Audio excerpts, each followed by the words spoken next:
flying above your house. There's an ant-top UFO above your house. There's an ant-top UFO above your house. Ah! An alien! Ah! Pesky human! We've come to rule your planet and take away your resources. I will let you keep your pesky little lives and watch your television.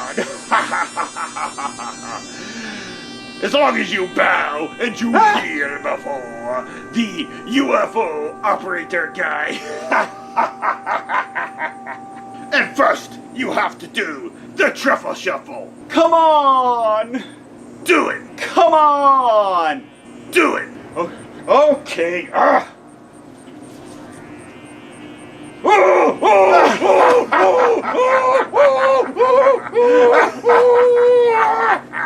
Atari.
All right, mic check 1 2. Just go into the chat room, make sure everything's up and running here tonight. Let me know in the chat room if you can hear me, if the audio is coming through.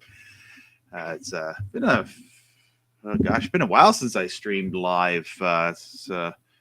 Things have been busy here and with what I've been doing. I've been not YouTube stuff, probably like other stuff in life busyness. So yeah, I haven't been able to do as much videos as I'd like to. So first announcements, I just like to say, if you watch my videos, you found them helpful, would you consider supporting me over on Patreon? And I'd like to thank my 3 Patreons or anyone who has donated to my channel before. I appreciate that. Maybe if I get enough Patreons on here, maybe we can go and buy some of these AliExpress satellite dishes and set them up. I've seen some interesting things over on AliExpress, but I don't know how good they are. That's kind of the thing about AliExpress. You never know if they're any good. But one thing I did notice there, that they did have a few CBand dishes for like 800 brand new CBand dishes. I don't know what parts you would need to get to complete the system. And if you want to risk ordering direct from China, but I've seen a few CBand dishes there. Probably the places where I've seen CBand dishes are on AliExpress and on Tech 2000 has them. It appears like when I was looking at their site, it appears that they have CBand dishes in, but they might be missing a few of the things that you may need for a CBand dish. I don't think they have any motor drivers, like a satellite dish positioner, which I was using today. Not the actuator, but the actual positioner device that will drive the dish to where you may need it. But I found that kind of interesting that and whenever you order anything on these merchant websites, oh, you know what? They do have a V box here from AliExpress. So maybe, hey, I've had people ask me, hey, can I get a V box? Appears that they appear to have them. Like that's a very high price for Canadian, $200. I guess for free shipping, I guess that's decent, but for a V box. Yeah, just I've been sort of looking around here, and whenever anyone asks me where they can get the satellite stuff, the places I'm going to end up telling you will be like AliExpress. Well, I don't really recommend AliExpress. They don't have an affiliate program. Pretty much eBay, because eBay does have an affiliate program. But actually, I do see, like, at least for KU band, some decent dishes on eBay from a few sellers that have them. And then when I see them on, for example, Amazon, and one of the places where I got a dish when I lived in Ottawa, there was a store. I guess satellite was a lot more popular like 10 or 15 years ago, and I could pick up a CBand dish there. Also, a shout out to other places where you can find my videos. I do have my videos up on Rumble, and I have them also on Odyssey, just as a backup. It's kind of a neat way to back up my YouTube channel, just in case something were to happen to YouTube or something were to happen. I've seen like lots of people have like their YouTube accounts that they work on. Like I've been on YouTube since 2006, and I signed up. I did post videos for years, but I'm always worried that something like there will be like a computer glitch or something. And I've seen people, they've lost their channel. So now like I'm all scared. But at least with Rumble and Odyssey, I have all my videos backed up there. They take if you do have a YouTube channel, that's the kind of neat thing about Rumble and Odyssey and a few of the other places like that, where they'll back up your entire YouTube channel. So if you've had like thousands of videos and you want to back them up, you can back them up there. Just something to check out. Yeah, so I don't know, Robbie Strike on user /user Robbie Strike is how you find me. But there's like, I don't know, Rumble I don't get. They still like, they're very in their infancy stage. Still gonna be on YouTube. It's just, who knows, right? Like somebody might hack big servers or something and all the videos will be gone. That's kind of like my fear. But it's good to have a backup for videos and all that for reaching out to people. Oh, we got some people in the chat room there. Okay. Another housekeeping thing here. I don't know, some of you probably are on my Facebook group that I've ran, and I've been so busy I don't get to approve the messages, and I had to go and basically set up this page because we were getting so much spam that I have to actually approve any new posts. You can comment, which spammers going to watch this and they're going to say, okay, I'll spam in the comments, right?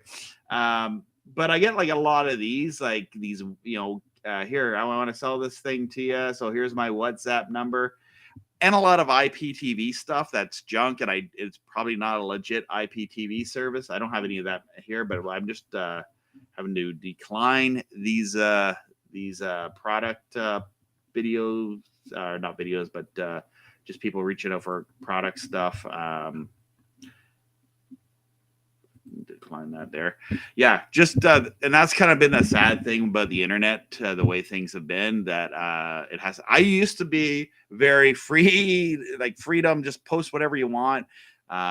If somebody posts anything that we have to take down, we'll deal with it when time's done. But I guess it's mainly the spamming. Like even when people like make comments and stuff like that, it's like generally in groups we have rules like, be kind and respectful, and it's not I don't know, and promote illegal activity and things like that. But I just wanted to address that if you are on that group. Also, we do have a Discord. I don't have the means of showing that right now, but yeah, we're on Discord. So there's a link if you're watching the YouTube video, there is a lot of links there.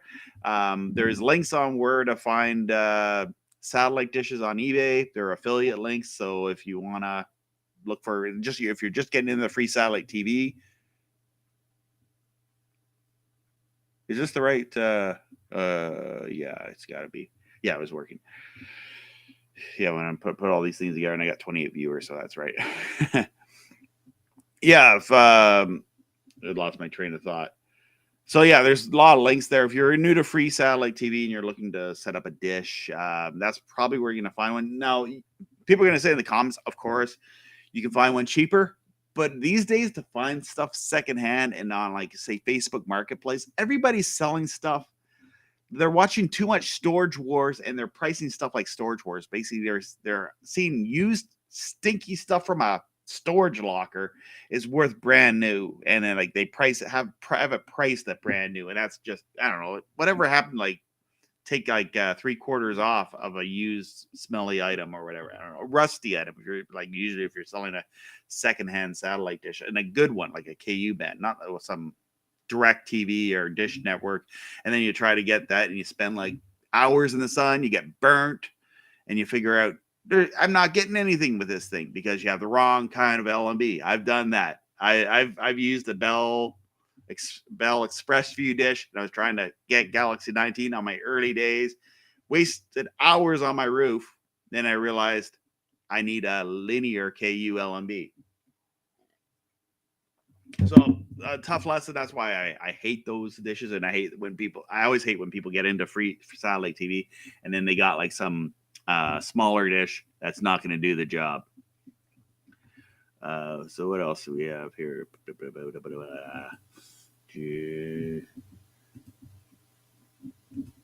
eBay. I talked a little bit of eBay, about AliExpress.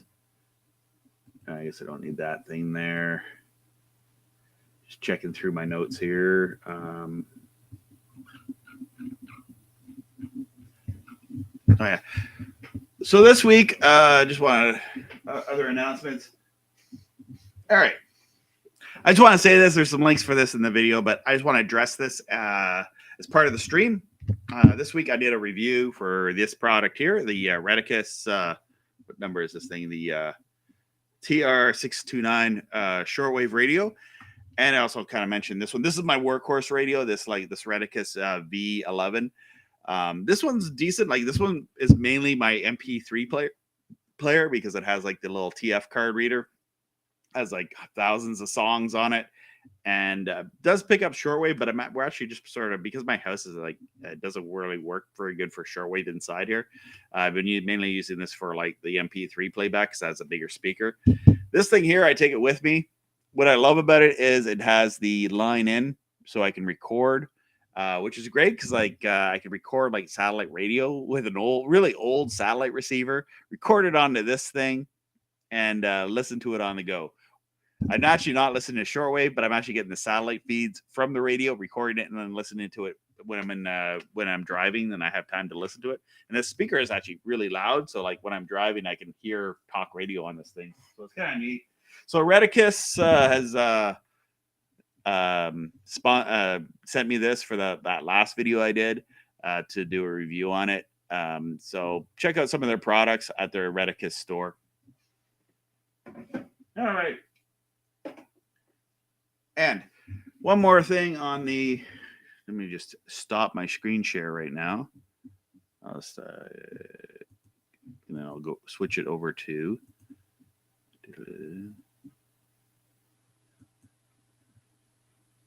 There we go. I'll bring that up. I work on the fly here. All right. So this is that's a weird back. Has a videotape background. So yeah, this is off. This is our group for Facebook. If you want to join us here for free satellite TV, North America plus streaming. Tonight we're going to talk about all things satellite. But if you want to talk about over-the-air TV or streaming or computer stuff, we're always up to talking about that sort of thing. So that's this. Another site I was checking out because people were mentioning it to me, and I remember checking this out a long time ago. And it looks like they're updating it, which is FTAlist.com. Just mainly for Galaxy 19 channels.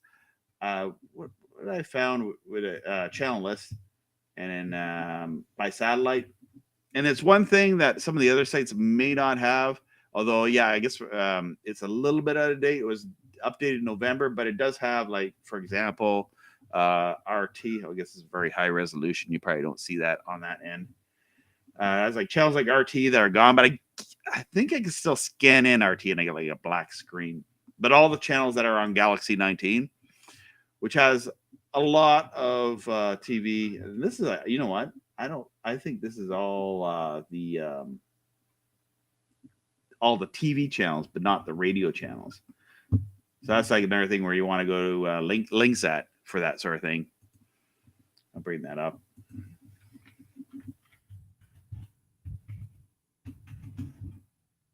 TV Eurosat.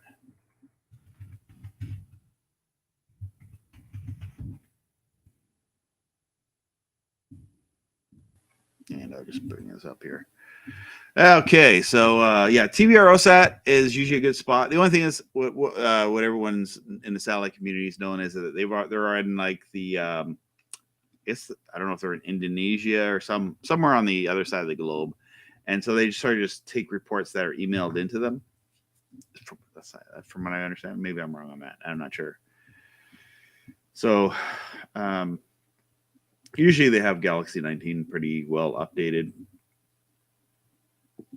There's another one there, 101 West. What was it? The 103. You know, I talk about Galaxy 19. We should talk about 91 West because oh yeah, they didn't bring up the frequency. So what we need to click on is go KU. You know, I just swing it back and forth, and for whatever reason it goes back to it, showing the list. These are all the C-band channels. Yeah, I just wanted to see if like Antenna Rewind and WX and I are still listed there. I'm not sure. You know what? I don't even really, because I get antenna on the antenna, I don't really care. But Rewind, I actually don't get.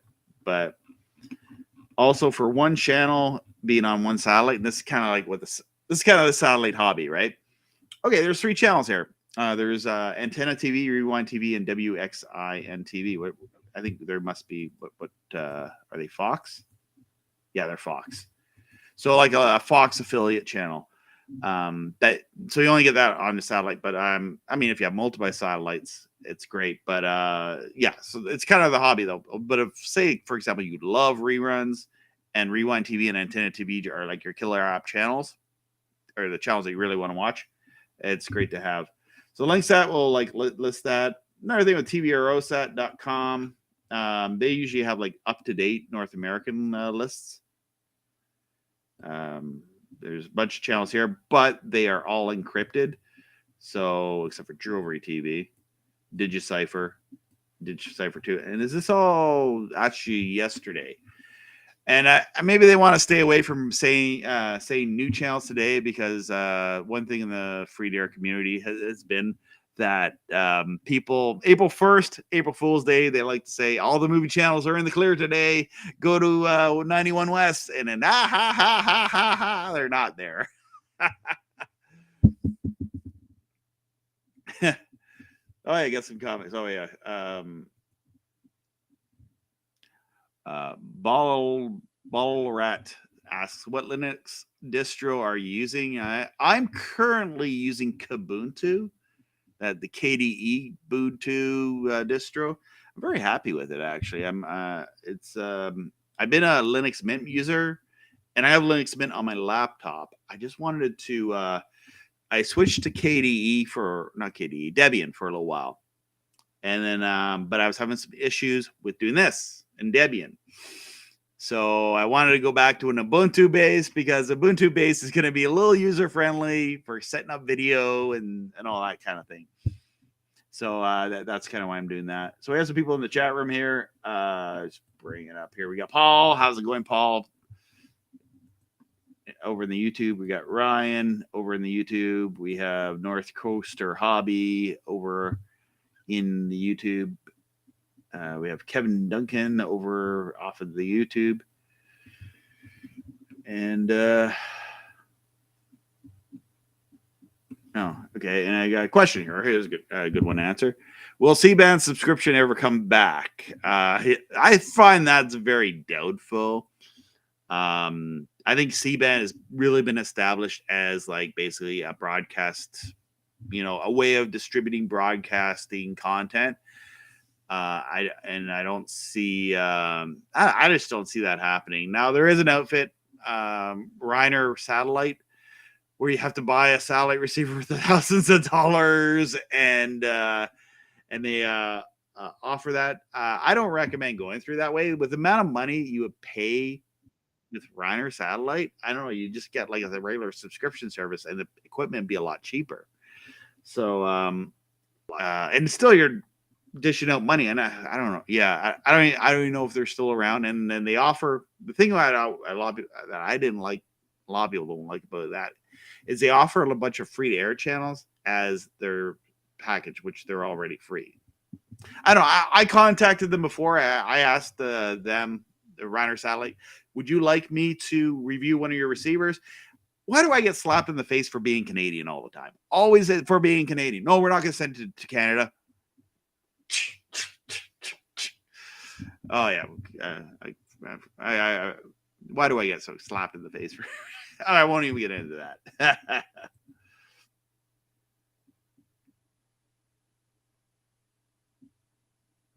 All right. So yeah, we got the chat room there. So I guess I'll bring up some of the there's some people in the chat and the voice chat here, the voice video chat. Yeah, we got Kurt and Patrick.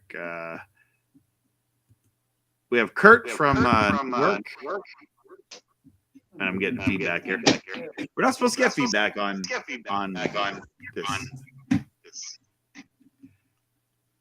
Did you have a question, Kurt, or a comment?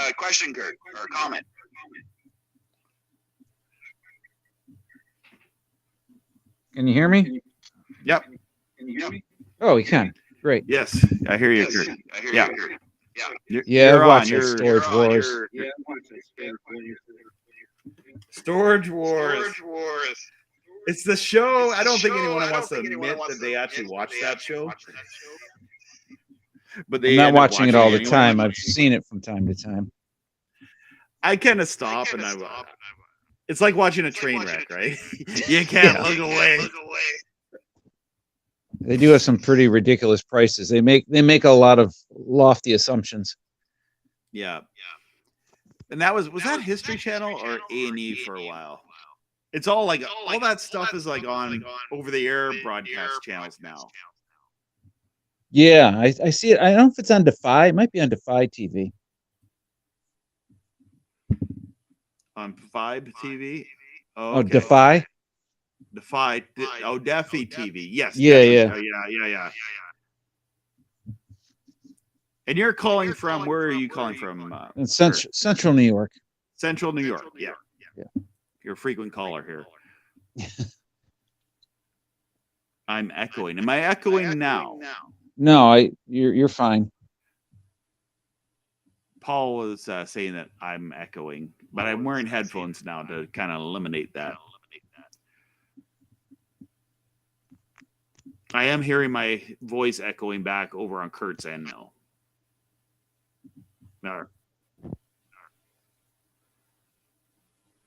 We got a lot of people on tonight. 32. All right. I'm just going to bring your audio down just a bit, Kurt. Oh, okay. I do have a question. Okay, go ahead, Kurt.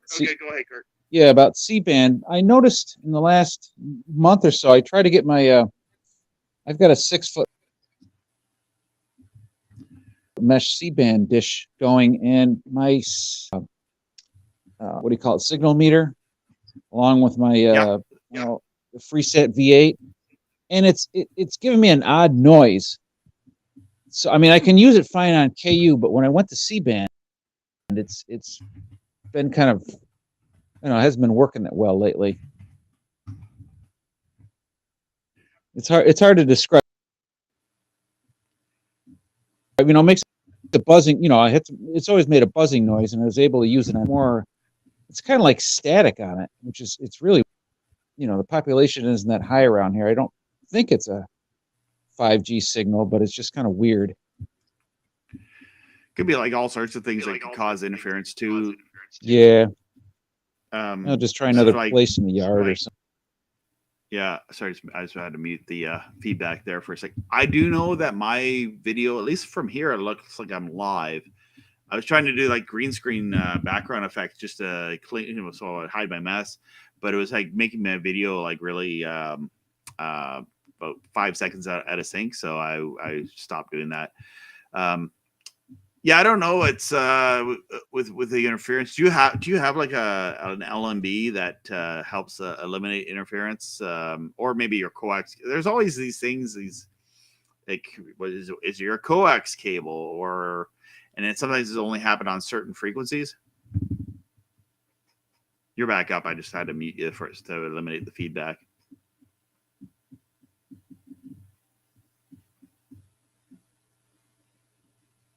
Kurt, you there? Or maybe he's gone to get some audio or headphones. Hey, we got Patrick on the line from the other side of Ontario, not the Quebec Patrick, the Ontario Patrick, the North Coaster Hobby. Hey, Robbie.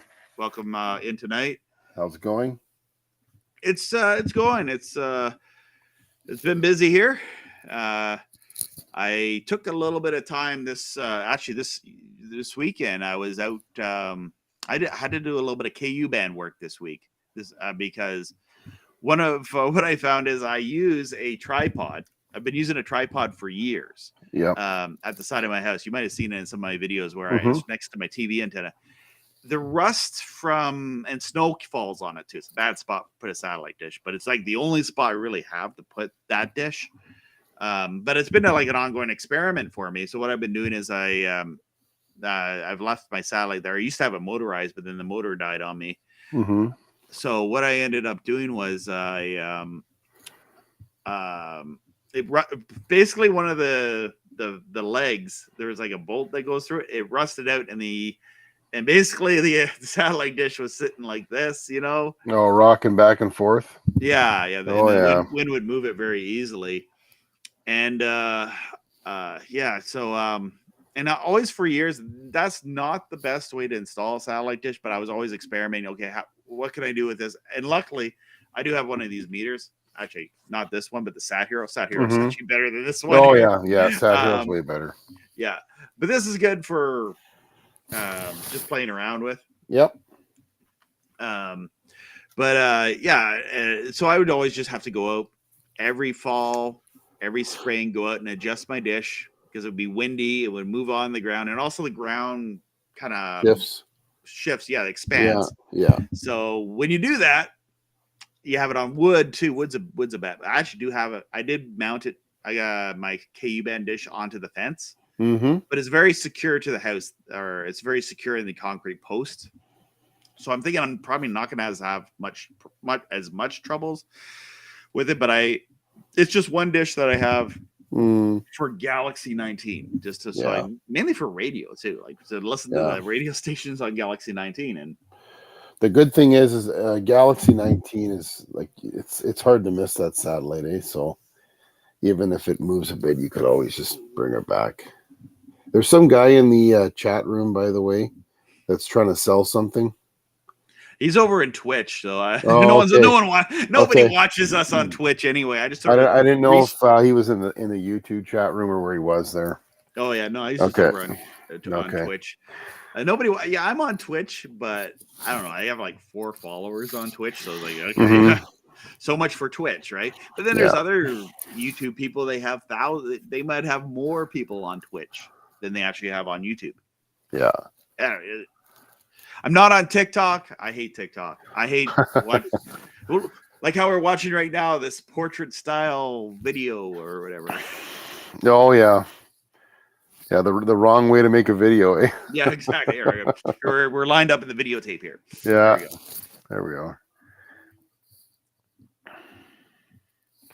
Yeah, it's weird. Sometimes it's hard to find a place to put a dish.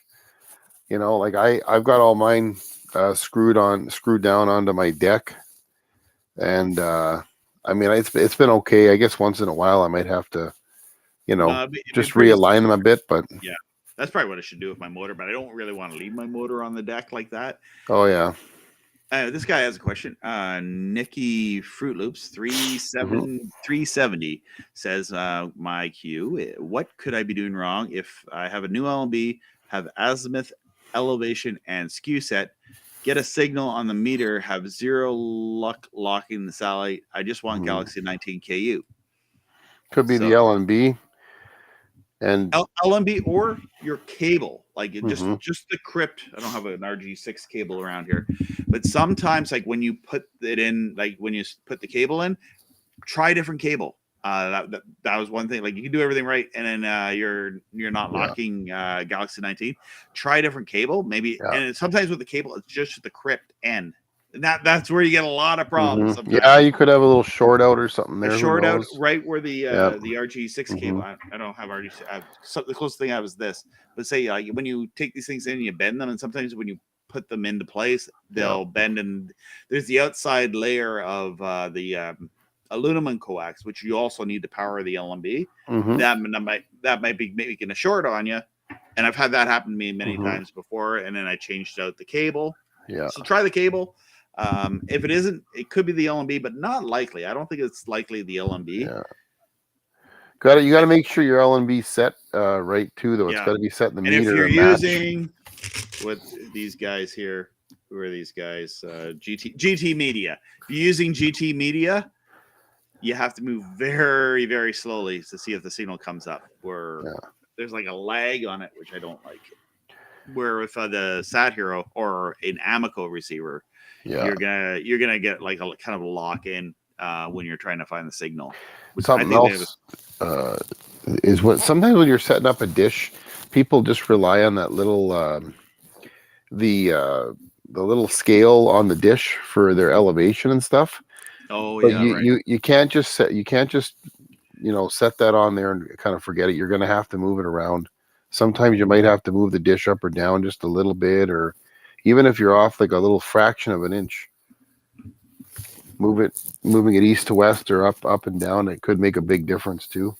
I posted a picture about this over a year ago, but I'm going to dig it up out of somebody else posted their install tips and tricks. There's a few trips there where people have done multi LMBs. I've never seen these. It comes to me when it's like everything's really busy.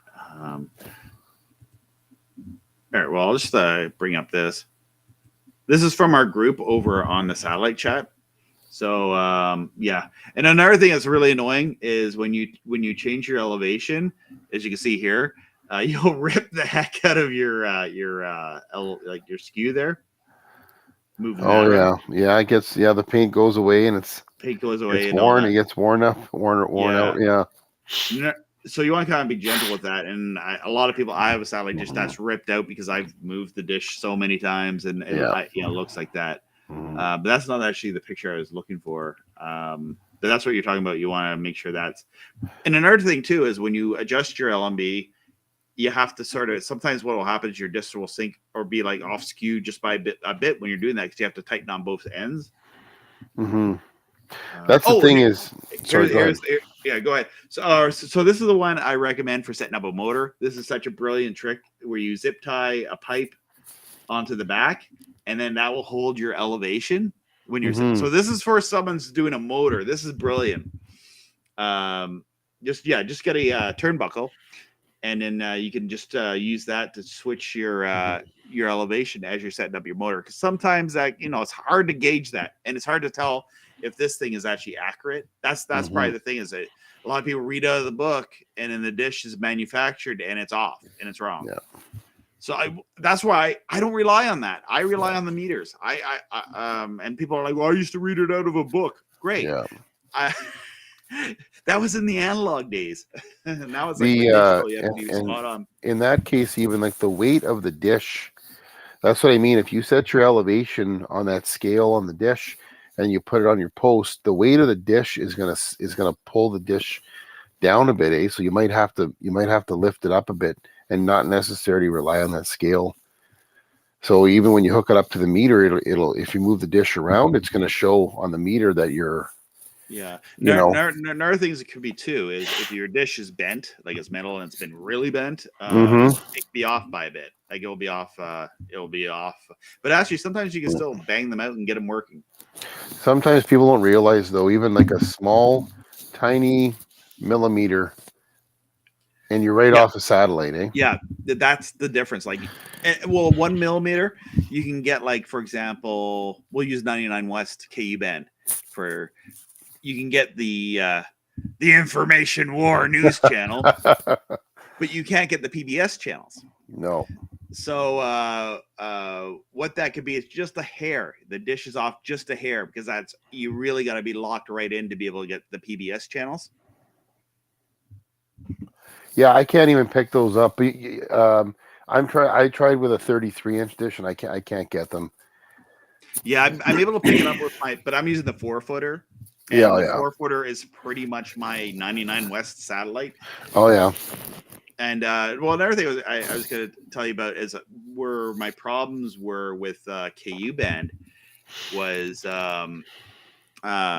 I always had problem with my U cells because I was using a dissect switch. Mm-hmm. Dissect, I don't know how you pronounce it, but you know the switch, right? Oh yeah, dissect. Yeah. Yeah, I'm using actually an 8-port now. Okay. 8-port dissect switch. But for the motor running U cells, because I used to always run CBand on port 1. So now I'm running with CBand on port 2. And I'm running the U cells all the way through. I'm using U cells so I can actually move the dish and still use the dissect switch to switch to the other satellites with my main KU band, because I really enjoy the KU band feeds. I like going over to 87 West when there's news happening. You see it live. And the weird thing is, I avoid like doing like a live stream where I would. We got Brandon Ballrat who was asking that question. Is it, or that was Fruit Loops? But anyway, I've got. Sorry, that was my problem. I was doing it for years. I was it was moving the dish, but it wasn't moving it back because I was going through port 2. It was just an issue I had with my dissect switch, that I was going through a separate port, and it was every time it moved, my dish would move, but it wouldn't move properly, and I had to actually go back to using dissect commands to move the dish. Okay. Anyway, it's working now, so I'm happy about that. We have Brandon on. If Brandon wants to chime in, Brandon, caller. Hi, I'm Brandon, and I'm only 12 years old. But I just want to show my satellite setup. That's all right, man. That's cool, man. I think Robbie actually called you before on Facebook about my old dish I was trying to fix. Remember that? I was the kid that was talking to you. I may talk to a few kids actually. There's a lot of kids that get into this, so yeah. And they have the time to learn this hobby. Yeah. Do you want to see my satellite? Sure. Okay. Let's see. Do you see my camera? I see your foot. I see your pool. Well, I there's see water. the satellite right here. Here, I'll make you bigger here. So were you able to? Oh yeah, you did a mod to the Direct TV. TV. I put the new LNB right here. Oh yeah, now I remember you. You're asking me about that. And yeah, and I got on an umbrella stand here, and then I got switches to turn it off when I want to. Excellent. But then I got the splitter for different rooms, and then LNB right here. It's a KU band. It looks like your skew is a little off though. Like my skew? Yeah, your skew on the I'm still getting signal just fine. Oh yeah, great. I can show you Galaxy 19 I'm using. Yeah, yeah, you're able to. And yeah, you're getting Galaxy 19. Where did you get the mount for that? Oh, I found it in the garage. It's like So basically, what I did is I found this it's like a L-shaped mount. And you use the pipe fitter. Okay, yeah. Oh, it's a bracket, eh? That's brilliant, man. Very That's nice. brilliant. Thanks. Yeah. That's excellent. Can I see that again? I want to. That's. So use the pipe fitter. See, pipe fitters can be so handy. Yeah. And And was it hard to get the focal point with that? The what? The focal point, or did you just sort of see what you had where the focal, like where the LME would go? I just found where it could go. I didn't worry. Okay, great. Yeah.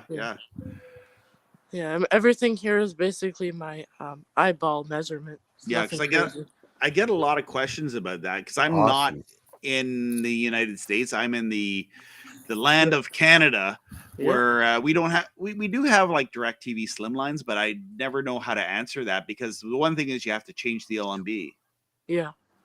But That's just I don't know. That's just brilliant. It's a good sized dish for that though. Yeah. Yeah, That's I just found fantastic. it. Got it from my grandpa, and That's it great worked reusing great. of a dish and reusing of a pipe fitter, and because I wasn't Very sure because smart. I wasn't able to do that myself. I just hope a gust of wind doesn't come by and knock your umbrella stand down and knock the dish I down. actually went through multiple stores, and it's still holding up because I Yeah. shoved the screwdriver up here, and it's still working. So. Oh yeah, awesome. Oh, Good do work. you want to know something? Do you want to know something? Yeah, go ahead. Oh, sorry. So, this July I'm going camping in Sly Park, and then I'm gonna bring this dish with me so I can bring my V8 GT Media Finder, and I'm going to watch TV. Right on. So, Yeah, that's what I think of doing with camping. Is bring this is where you want to do it for camping. Bring this along and like yeah, these aren't that expensive. They're like what are they 100 $80-$90. Yeah. Canadian is probably a little bit more expensive. Yeah. But for the price, like it was worth giving it a shot. And it does this one here does H.265, so I can get the H.265. It even has a little compass on it. Yeah, it looks pretty cool. All right, that's awesome. I'm glad to see that. I think you could probably do that with a Shaw Direct dish as well. That's and also for mounting. Some people like to mount like multiple LMBs on one dish so they can get. That's a brilliant. I've seen people do it that way too. Yeah. Okay. Well, thanks for letting me share. Yeah, thanks for sharing that. I appreciate it. You want to stay on the side here, or do you want to just sort of sit back? I'll stay on the side. Okay, cool. I'll thanks for showing that to us. Yeah, this is usually a satellite fanatic. Satellite, what are we? Not fanatics, but satellite enthusiast hangout. We got North Coaster Hobby. We got Kurt, and we got Brandon. Now, if you want to call in, I don't even think I plugged this yet, but there's a link in the YouTube video because you may be watching this on like Facebook or on what's the other thing there, Twitter or Twitch. There's a spammer on Twitch watching me. Thank you for your view over on Twitch, the spammer bot.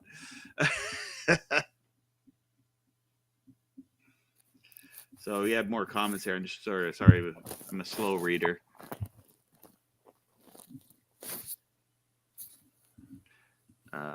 There's someone we were helping out there. I have two of those GT Media handheld meters. Can't get anything on both. I don't really find they're the greatest for like when you set up a dish. Like it's great if you want to just maybe quickly adjust your dish and you have everything scanned in. Another thing this is good for is my motor, where the battery power supply is like stronger. I use the other one that I have, the older one, the smaller one, but what I use is when I use cells, because I did it not the proper way of doing it. I don't recommend you doing this, but I'm doing it as an experiment. I have it up on a tripod on my deck, and then every time the wind blows the dish around, I have to go back out and readjust the angle of the dish. It's just I got to figure out a better way of putting my motor out in my yard somewhere. Anyway. Those GT media meters are okay, but I find that the signal doesn't usually get above like 70 or 72. There's my RTL SDR. There's one of them. I got a couple of these things. I love that hobby. I was playing around. This one, it's weird because it doesn't give me the HF. Like this socket here, it doesn't actually go to the HF when I plug the antenna into that. It doesn't work the way it's supposed to. And then I heard a lot of people, they had to take it apart and solder something on it. If I soldered on this thing, I get solder all over the board. So like I don't solder. I'm getting older, so my eyesight's not as good. Yeah, I guess I'd recommend is the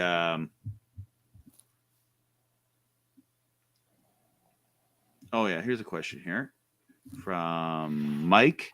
Has Catchy Comedy hit FTA satellite yet? Have you noticed that on satellite yet, Patrick?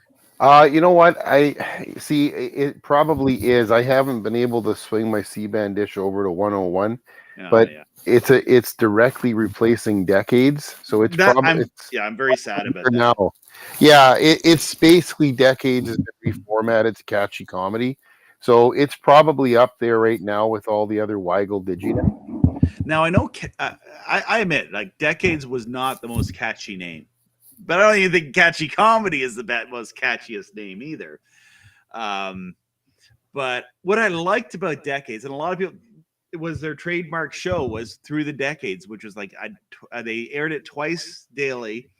Is the what this day in history through the decades. So like they had all the historical events that happened on that day. Every day they would like go back to years ago what happened. I thought that was a great documentary series. I really enjoyed watching that, and I really enjoyed the Decades channel. Like sometimes there'd be shows on it, and how they would run shows on Decades is they ran it like marathons. So they'd have like one show. I remember when they had Get Smart on for a while. It was like a marathon and Get Smart. So I was like on Decades for like that day watching and that's another all these classic comedy channels, they don't have Get Smart and Inspector Gadget. Get Smart, Donna was Don Knotts, Don Adams, that guy. Yeah, Don Adams. Yeah, Don Adams, yeah. it's it seems like at least the feedback I've been getting is that there's a lot of people that are not too happy about the format change for decades over to catchy comedy, but the broadcasters make all the decisions with that, eh? So yeah. Well, Nikki Fruit Loops, get in contact with me and Patrick. We want to make sure you get set up, okay? You know, I want to make sure just don't leave with that and get beat with the frustration. We'd like to help you in any way we can. I think both of us, even during the week, you can contact us on Facebook Messenger or on Discord. We just got to kind of like arrange a time and we can talk. If anyone needs help, I've helped people before that way. We just you need to call. I won't give you my phone number, but you can friend me on Facebook and chat with me there. Even if you don't have a Facebook account, just create one. Create a troll account on Facebook. Have some fun with it. Then call me. I always tell people if we can get these channels up in Canada, then you should be able to pick it up where you are. So don't be discouraged if you can't lock a satellite. There's probably just some little thing that needs to be tweaked.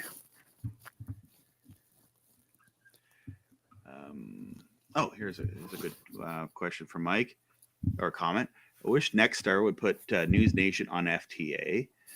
It's pretty much like the only non-biased news channel in the U.S. at this point. Canada also has one with CTV News Channel. I don't know about that about CTV News Channel, but probably I guess the CTV News Channel is not CBC. Yeah. Actually, a couple things here. Nexstar, those channels you were talking about earlier, Robbie, on 91, Antenna, Rewind, and WXIN. Yeah, they're gone and they're gone, and then they're back. But I was gonna say tonight I was just scanning, doing some scanning there, and those popped up on 99 West KU, but they don't have Antenna TV and Rewind. Those 4 channels, there's 4 test cards there for WTTV and WXIN from Indianapolis. So Nexstar must have moved those feeds over to 99 West. So those ones will change. You know, they go from Antenna TV to Rewind to CBS to Fox to CW. Yeah, it's all. So, but they're coming in strong though, even on a small dish, which is good because I had a lot of trouble getting them earlier. So people might want to scan those in on 99, and then they may, they might bring Antenna TV or Rewind on. Yeah, once in a while like at least. Rewind. Rewind's like the Gen X. Yeah. Show. Oh yeah. So that's what I'd probably. Yeah. That's all the stuff I grew up with my too. waiting hair here in my 40s. Yeah. Yeah, me too. Is analog TV still on analog satellite dish? analog TV, I don't think there's anything left for analog. No, It was I no. documented it. There was one channel left. It was the C-SPAN channel, Mhm. which is like the political. It's I don't know if you're in Canada, we have like it's called CPAC, and then Yeah. it's kind of the equivalent that they have in the States is C-SPAN, Yeah. but they have like a whole whack of C-SPAN channels too, right? But yeah, they had one for years, and I was able to play around with the old analog receiver, and I did it in a video.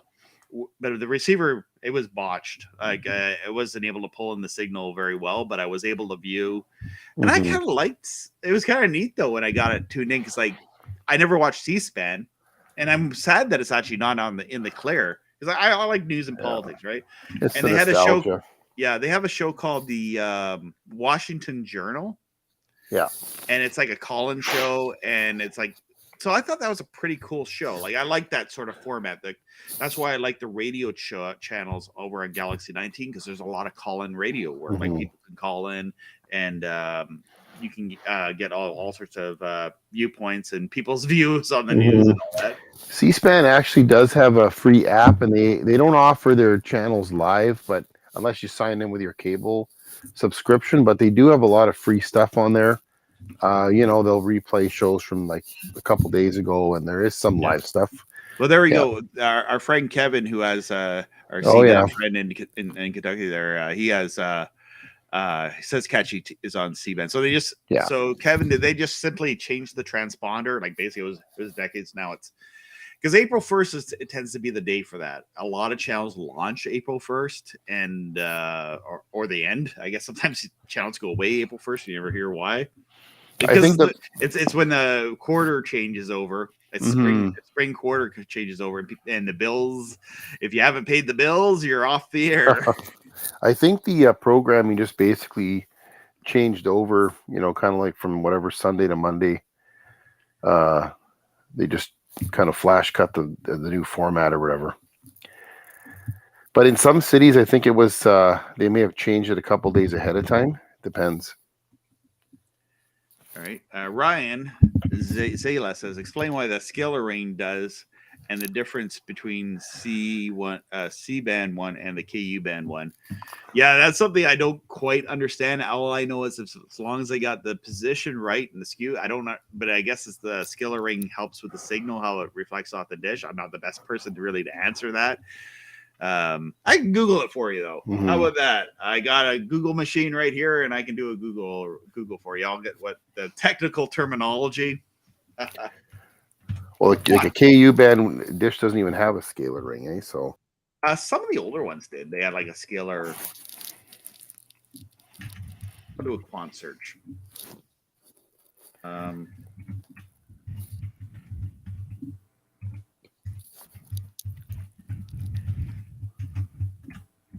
Yeah, before the C-SPAN went off on analog, I checked out what I had sitting around for analog receivers, and I got rid of a couple of them. Yeah, well, here's something from years ago, probably on satellite, guys. And my feelings will be hurt over in satellite, guys. They're gonna say nasty things about me here. Okay. Scalar ring is used. I don't know. I don't want to read. This is way too long.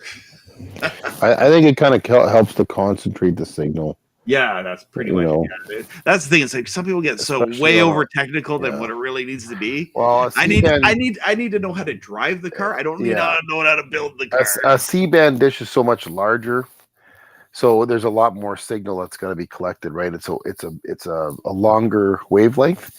So I would assume the scalar ring just helps to concentrate that signal on the LNB. Yeah, so basically that. I mean, when you have the C-band scalar ring, like on a smaller dish, it has like a different shaped ring. But the thing is with the scalar ring, and that's one thing I found with the C-band on like a 4-foot dish, you could take that like the scalar ring thing that you get for C-band and it will still get signal, but I think you might get a little bit better lock on your signal. I think it's the same signal, but you get more of a lock on the signal. Yeah. So maybe that's what it does. Like from what I saw playing around with it, because like that's the sort of thing I would do. I would get like, what's that channel? Someone said I got it with a 36-inch dish. I think it was like, there's probably one channel you can, and it's probably the strongest one in his falling in his area, was the Word Network over on 91 West is a really strong transponder. So I think that was the one he was able to pick up. With Yeah, that's the one I saw him pick up. Yeah, Mhm. yeah. I was looking on TVROSat. they're on their 97 West satellite chart. Mhm. They were saying that CBC has put Toronto, Montreal, and I think CBC Radio up there on in the clear. And what satellite was that? Was that Galaxy 97 West? Yeah, but C-band. I'm thinking C-band side, yeah. they should do that on KU band at least. They should, considering we're paying for it already. Considering we paid for that, yeah. Then you got to pay for internet to watch their CBC Gem app. Get the double pay or triple pay if you have it through cable. There you go. And Kevin, he's another guy. If you're in his area down in the States, somebody you can connect with about satellite, be happy to talk to you about that.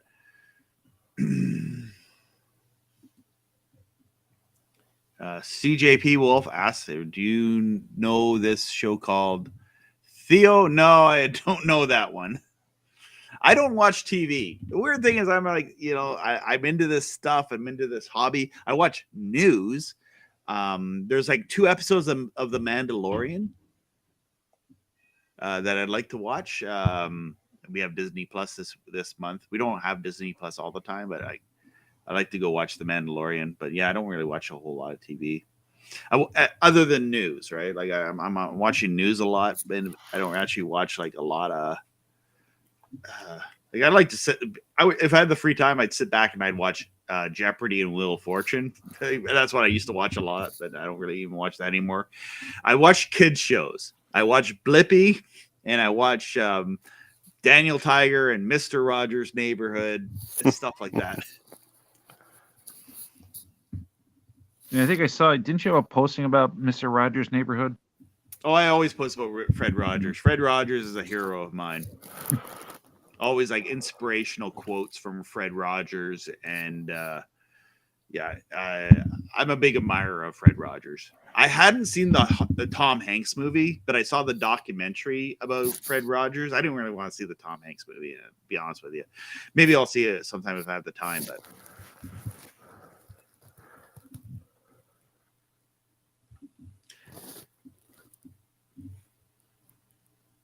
Brady says we get 37 channels over the air, but Grit and Laugh is on twice.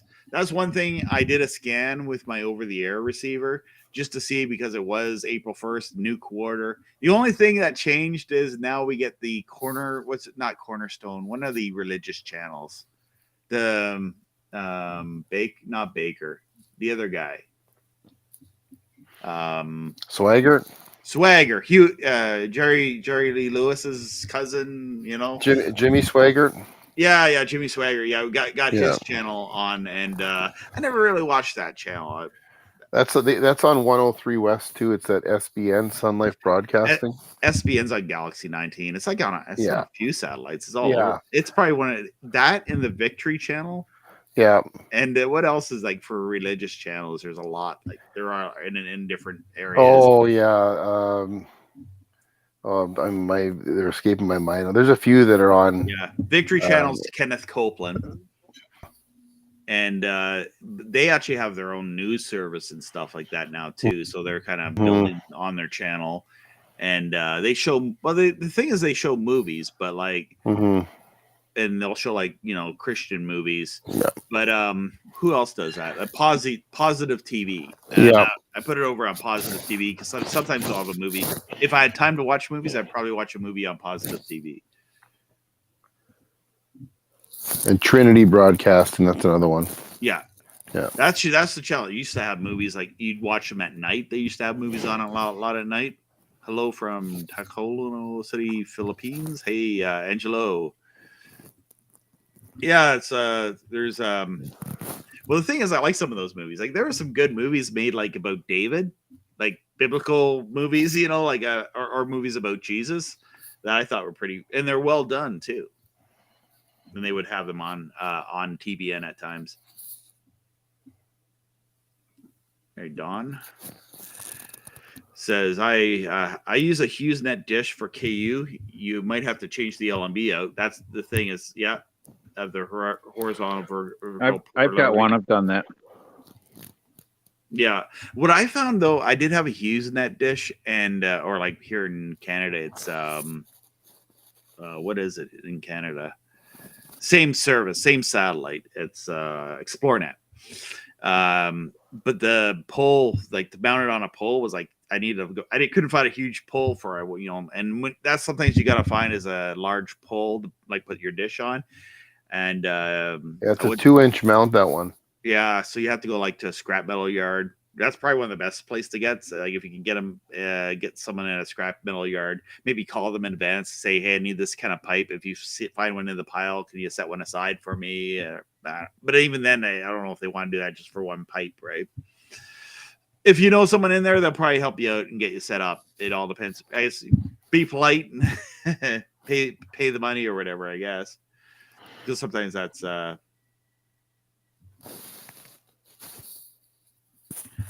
Here's a good question. It's a little bit outdated, but yeah. Do you need a special dish for analog satellite receiver? No. I was doing it with my modern satellite dish with a modern LMB, but I had to for the polarity. I had to use a receiver with a loop out. I probably had an old ViewSat kicking around. They all had loop outs. You can buy those, you know, ViewSats. You can find at $1. I got was it? What's the store there? The thrift stores. Yeah. I don't recommend buying those things though because they're very outdated. Yeah. But I mean, if you do got one, you're wondering, well, I can't do anything with this. If you want to listen to satellite radio, that'll work. It'll work great for the satellite radio channels on Galaxy 19. I actually use one. Yeah, they're all MPEG too, so yep. They can pick it up. But you got to watch though, because you got people on Kijiji trying to sell those things for $100 or 150, and FTA free to air. It's like, yeah, this is better. This is better than any of those. Yeah, 20 years ago. Yeah. This is like, even if you use this thing or like one of the GT medias, that's got a built-in TV. Yeah. You don't get one of these, like, but you just get like the little boxes, like the cheap ones for $20. Even the $20 ones on Amazon or eBay are going to be a lot better. Yeah. Like you could probably have a few headaches with them with the power supplies, all that. We get into all that. Yeah, but those ones will at least pick up MPEG 4. Yeah. You probably won't get Havoc on those, but you'll pretty much get most channels. Mike says Washington Journal has the goofiest colors all the time. I mean, that's what I like about it. You get anybody calls into Washington Journal, and the other one, American Journal. That's what I watch, and it's the other one, and it has Harrison takes some good calls.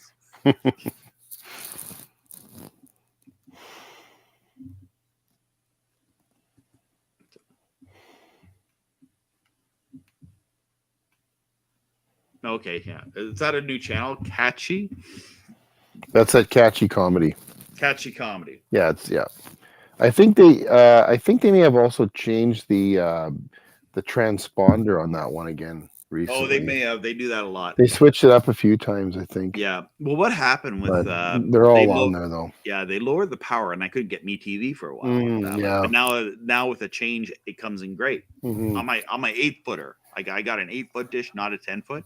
Yeah. So that's another problem that I didn't foresee. I said, no, I don't want like a huge 10-footer, but then it ends up on if you want some channels, you're gonna get better signal with a 10-footer. Yeah.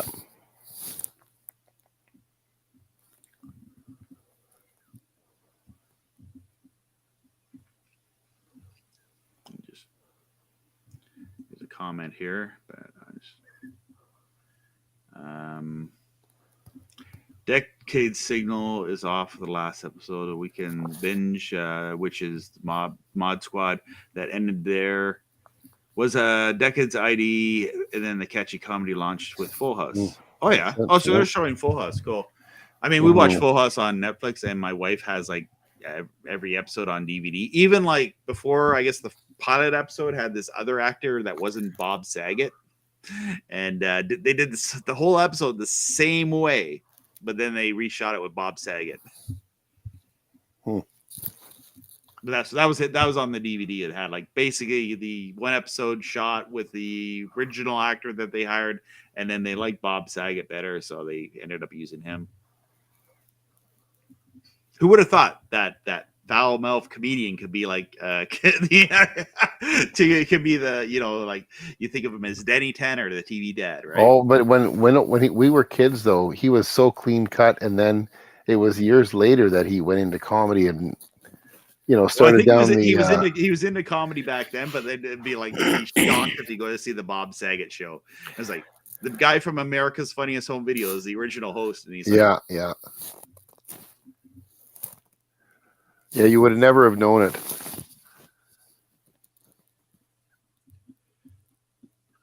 Yeah, I'm gonna scroll down. Hopefully I don't miss too many comments. I'm just trying to go through some of the comments. I'm enjoying this though. We're getting like a lot of comments in tonight. Yeah, it's more than average. Yeah, it's a good night for it. But another thing I wanted to state is I was thinking, like, a Saturday night is really rough for me to do this. I don't know if you guys would be up for it or be able to, but I was thinking of trying a live call at like Friday at 10 a.m. I don't know if I'll get any viewers at 10 a.m. in the morning on a Friday, but that seems to be when I have time to do one of these. So if you want to join me for a live stream, and it could just be like, hey, just a chat about satellite. I don't know if maybe I'll do it this Friday. I'm not sure how busy I'll be this week, but if I'm able to set it up, I may do it this Friday. If not, I'll do the following Friday. That's kind of one of the things I was planning to do. Sparklight app. Another thing, sorry, I'm going to miss out in the comments here. I'm just going to ramble on, but I deal with a lot of people that maybe they're older, they're from the boom generation, and but they have Roku TVs. So I think the Roku is such, I know we're going on to streaming here, but I think it's just like a way for people who are not tech savvy to get into streaming, that they can use a Roku, and, you know, they know about Tubi, to watch movies on Tubi, and they know about watching YouTube on it and watching Netflix on it. What they don't understand is on YouTube, there actually is several free movies that YouTube provides with ads. There's like a YouTube /movies section on YouTube where you can watch free movies that they have, but then they'll just show ads. So, which is, if you're watching a movie on TV, you're going to watch commercials anyway. So yeah. Well, that's what I say with Tubi TV. With Tubi TV, it's still going to be like there's going to be ads with Tubi, but it's actually less ads than if you were to watch a movie on TV. Yeah. Like back in the old days when I used to watch a movie on TV, and I would hit pause on the VCR to record to get the commercials out, you know? Oh yeah. Or you tape it and then just fast forward them after. And with the Roku TV too, you get that Roku channel with all the free live TV channels. Yeah, Roku, like that actually works with my antenna. So like I get my antenna channels, and I've done a video about that. And then I'm able to like go to all the streaming channels, even though it's the Canadian version, was kind of like the Pluto TV. Yeah. And I heard that they've added stuff since I've done a video on that. But I just did it right at launch, and it was like, obviously at launch they didn't have as many channels. They still don't have as many as the American channels. No, but they did. They're adding to it. Like Pluto just got the Weather Network put on there. So even little things like that. The Canadian Weather Network. Yep. Oh, they really? added it on. Yeah. Usually that's like a, cable only, but they have the Weather Network on there. Well, the Weather Network's a website. Like, that's probably one of the top Google searches. When you type weather, you'll have the Weather Network. You'll have Canada. At least in this region, you'll have the Canadian. It'll come up first in Canada when you do the Canadian Weather Network. I don't know. I remember. Go ahead. I remember when the weather stuff was it 111 or 107 before? Oh yeah, it's all the Weather Network has been on CBand, and it's been a great service for when you're setting up a CBand dish because it's a strong signal. So when you're setting up a C-band dish, you can find the weather network with like even an old receiver because it was still MPEG 2. They have a HD, but they also have like MPEG 2 channels. Maybe they've updated now, but for years it was like even when it was like MPEG 2 was like 20 years old and they were still broadcasting in MPEG 2. I've got to get a bigger dish. That 6-foot mesh that worked okay when CTV was over on, it was 113 or 107, but then when they moved over further, the higher number, I can't get it anymore. I got to get an 8-foot dish and get rid of some of these. Oh yeah, they moved to 119. I don't even know if they're still there or not, though. I haven't looked in a while. Don says I have a few of the old ViewSat receivers in the closet, only good for a few channels on 97 West. Unless you have like a ViewSat or a Sonic View that had the ATSC tuner in them, that was cool because you can get. It would be good with like Galaxy 19 because they had like a Sonic View receiver and a ViewSat that had like an ATSC tuner built into it. So you plug your antenna into it and your satellite, and it was great. Give you the best of both worlds. Most satellite receivers don't have that right now, but if you have like an HD home run, or you use one of those, want to connect one of those dongles to one of the Linux receivers, you can use it as a. If you have Linux knowledge, you got to be Linux knowledgeable though. If you're not Linux knowledgeable, it's not going to work for you.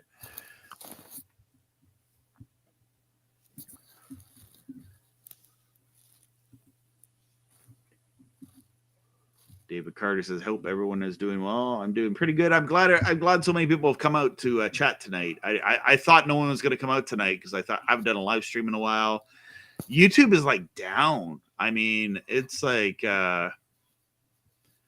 I'll keep you in my prayers, Brandon. I pray that you feel better. Lord Jesus, I pray for Brandon. You'll be with him and his family, and keep him protected. Be with Brandon and bring him healing to his health problems that he's had. I pray over him that you can watch over him. Send your angels to protect him, cover him in the blood of Jesus Christ. Yes, I hope you feel better, Brandon. Yeah. Doug Miner, I have a job.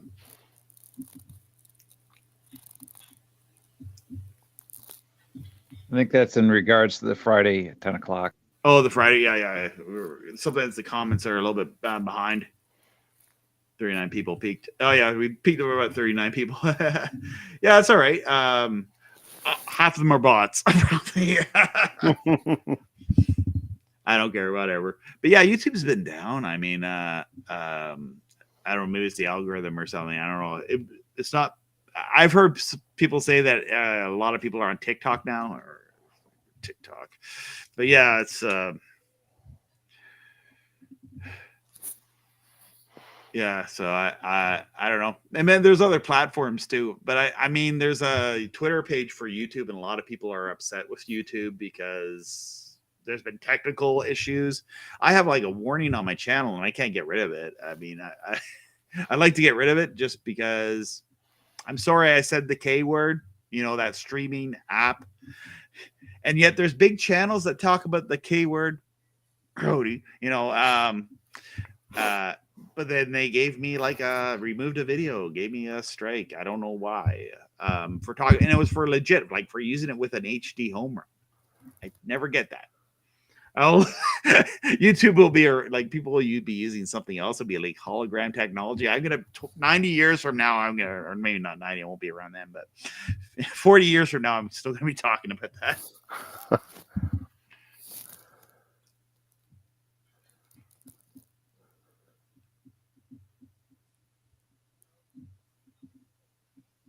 Yeah. Another thing is, and at church, so I don't know if anyone's interested in OBS technology, but I'm very glad of what I've been able to have set up at my church, where I do a live stream there, and I have like 3 cameras. So I use OBS, and I got like 3 cameras using those like USB dongles, and basically having a 3-camera shoot, producing the live stream for our church services. So, and I'm really into that stuff. I'm really like, there's been like a channel who's a lot more knowledgeable than I am, Michael Fryer. with following his work, and he's been like really helpful with just tutorials on how to do things in OBS. You can see this green screen behind me.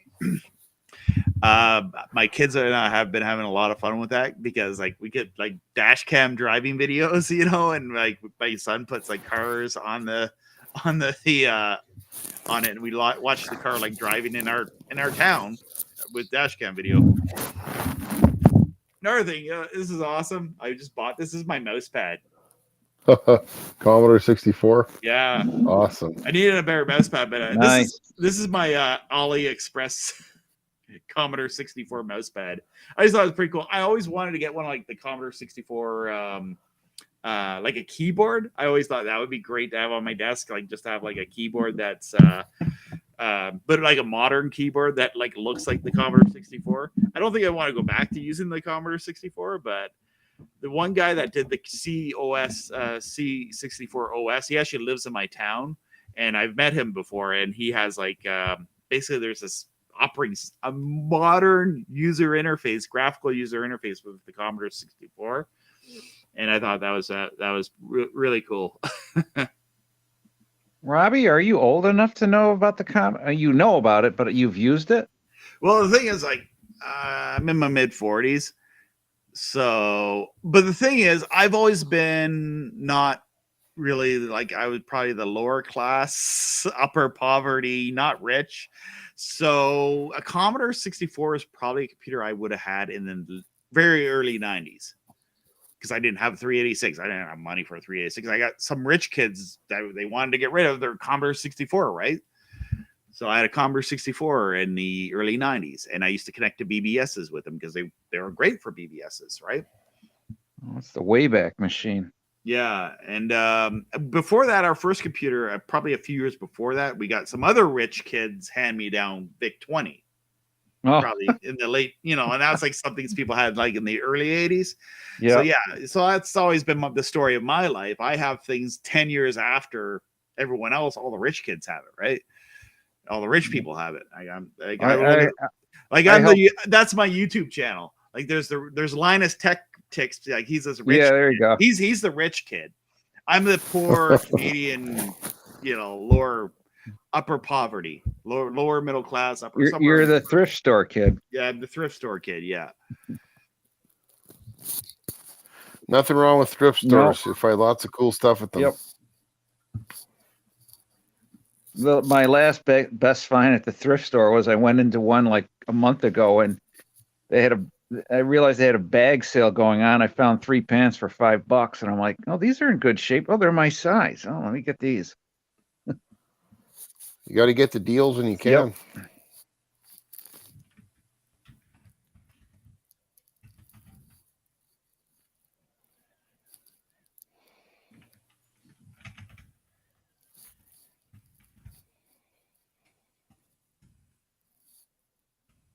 Yeah, I had like a hand-me-down C64, and that was probably early 90s or so, and I think this would be it. Yeah, C64. I'll throw that up on the screen. So this is the channel. Check this out. It's got some cool stuff here. There's amazing things that they can do on a C64. The C64 OS official channel. He actually built like a really neat Commodore 64 laptop, or like a luggable computer with like a screen and all that. And he does pictures with it. There's also, he's been able to get it like enhanced to play videos and stuff like that. There he is there, Greg. So yeah, subscribe to his channel. Like I think there's a lot of people on my channel that would like this sort of stuff. I think he has a 128. And one day I met him. There's another guy. He moved out of town, but he was really into Amigas, and he sold him was selling him like an Amiga 1200. That's an good computer. Like I get, but now you got to be a rich kid to have those. It's not like, whoops. You don't get like a Commodore Amiga as a hand-me-down anymore. It's like what a rich kid buys back when they, you know. It's all collectible now. Yeah, I had an Amiga 1000. The for a 1000 while. or 12. There was like the 1000. I have one of those. Oh, you do? Like the actual desktop looking one, the original. Yeah. Or the 12,000, because there's the 12,000 was like the 32-bit, but then there was like the 1985 release, but it doesn't work anymore. The memory went bad on it, so it gives me a green screen and nothing, sadly. So yeah, so it doesn't do anything. I think there's people that know how to fix it, but it's been modded, so like, and then all the modding that's done to it could have wrecked it in the long run. So I went to I modded mine to I didn't solder it right. I had to have it fixed, but they were able to fix it. And then I sold it off. But I modded it. It's something about putting kickstart in memory so it would boot up faster or something like that. I think that was the mod. It's been so long. I don't know if this is a PSQ wall. I want to pick up Access TV in Ethiopia. I don't think you can they're probably not on satellite. They're probably streaming now. Like a lot of like stuff like that are like that may have been at like public access. That was one thing I don't see at all anywhere on satellite anymore is public access channels. I think there used to be, probably before I really got into satellite. Because I like public access. That was pre-YouTube when like they'd let any crazy guy off the street be on TV, you know. In Ottawa, we had Tom Green, but like he made like a comedy career out of it, right? Oh yeah, and then Paul's talking about the Commodore 64 Mini at Walmart. Yeah, I'm an emulator guy. I'll be honest. I like my emulators. I like to be able to like just have everything on one little laptop. I have like a little old laptop, not good for surfing the internet or nothing, but it will run Sega Genesis emulation. It'll play Sega Genesis games and NES games, no problem. Sega Genesis is where it's at, though. Like for retro gaming, I find Sega Genesis, because there's so many titles, and when they're ported to the Sega Genesis, they're really good ports. So I don't know. I'm still like a Sega Genesis fan.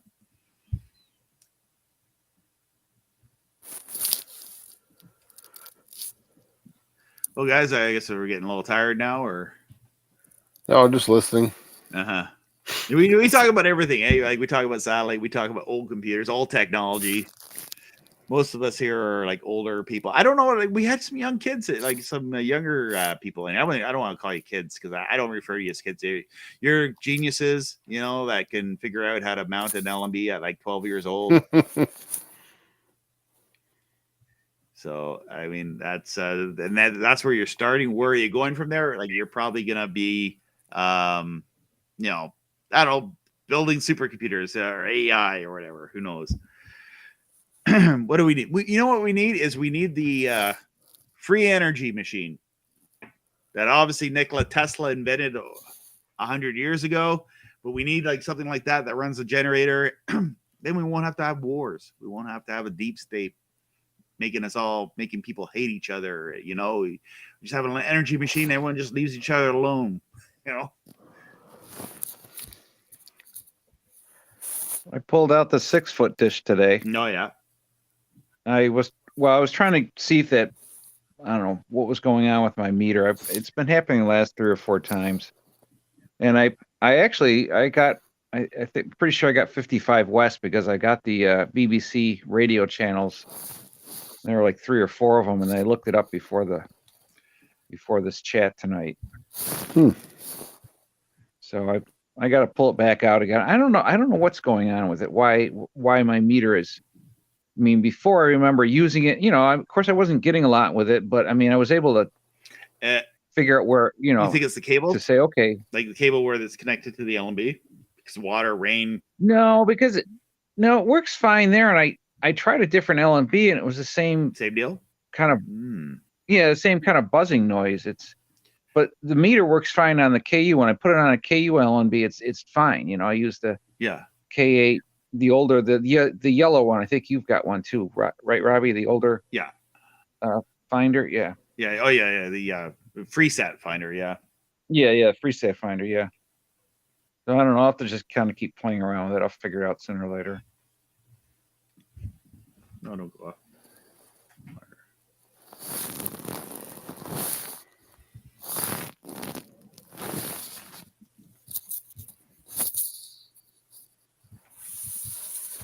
Here's one of my pictures here. Someone was someone you would be posting like CBand dishes on the Facebook group, but no, I wouldn't want to buy this CBand dish. Unless you had some spare pieces of mesh to.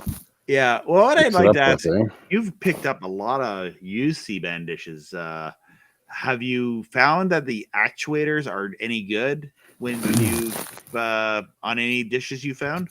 Honestly, up here, most of them are seized.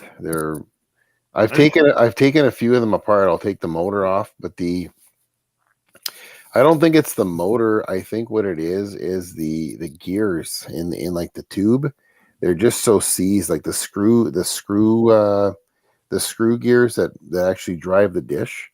They're just all rusted and seized. I've tried to take a few of them apart and get them moving again, but it's like it's hard to get them even turning because they're just so seized up. They've been sitting like up here. They've been sitting in the elements for probably like 25, 30 years. I'm starting to hear as something like someone Adon would know this, have an answer for me is I'm starting to hear noise. My actuator in the little box at the end of it is starting to sound loud, like making it kind of like a noisy, you know. Is it the motor box or is it the motor box? Yeah. Okay. Or do you think it's that, or is it in the gears inside the tube there? I wonder if it's gears in the tube. I just don't want it to go on me. Like if it needs any, yeah, take it. Like, it needs. You know what it's saying? You know what it's saying, Robbie? What's that? Oil can. How do I guess I got to open it up and just lubricate it? I don't know. I'm just guessing from the Wizard of Oz. I'm not really sure how to do it because the inside that little motor in the back is just it's a motor with the wires and all that, but there's like a big screw, kind of a screw gear inside that tube, and I don't know if like when water gets in there, if it just you get a little bit of water in there and it just starts to rust and seize. I don't know if there's a way of like re-greasing that, or I'm not sure.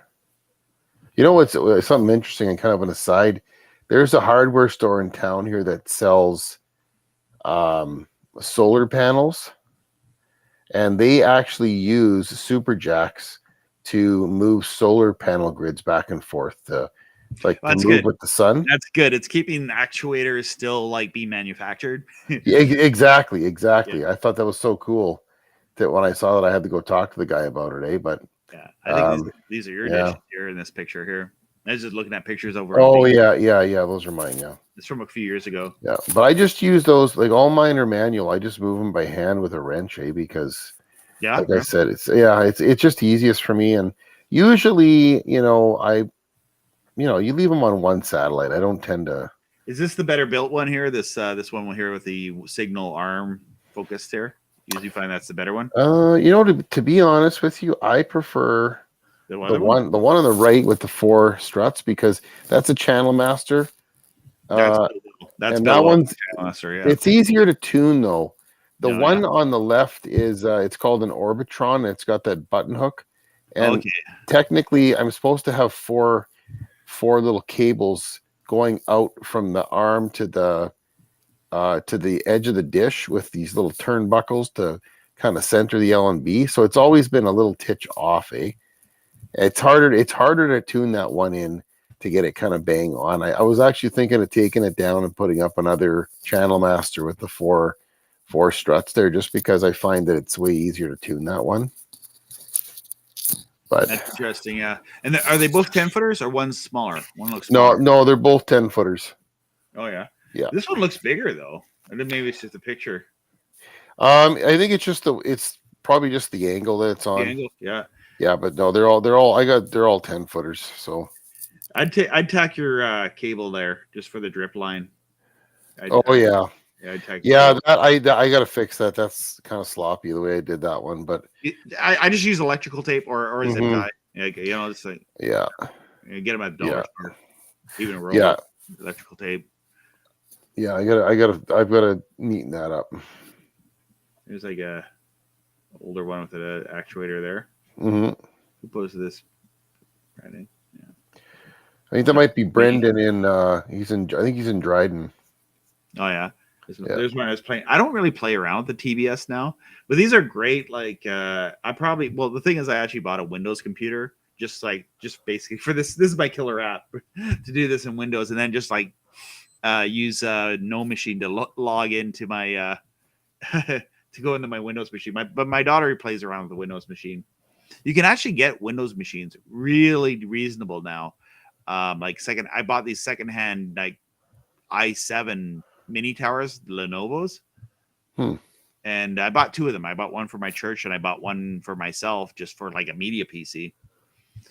And I wanted to hook up the TBS thing up to it and just use it as my TBS tuner satellite. Here's the guy who built the plywood dish. Oh yeah. There's an article in here about that. I got that from somewhere. Actually, never seen it in practice. I never actually seen one built. This is like just this article talking about it. I guess in theory it works, but I've never seen it in practice. Love to see it in practice, but I don't think I'm the one to be able to figure that out.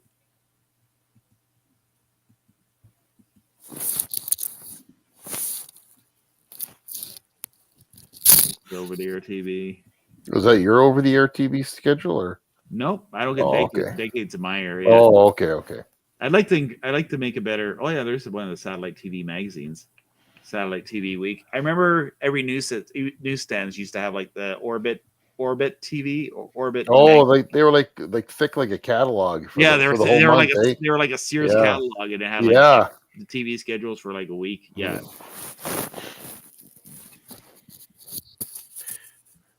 My neighbor had a C-band dish when I was a kid, and I would just look up in the Orbit guide there, like what wrestling or boxing matches were on. He would just tape them all for me.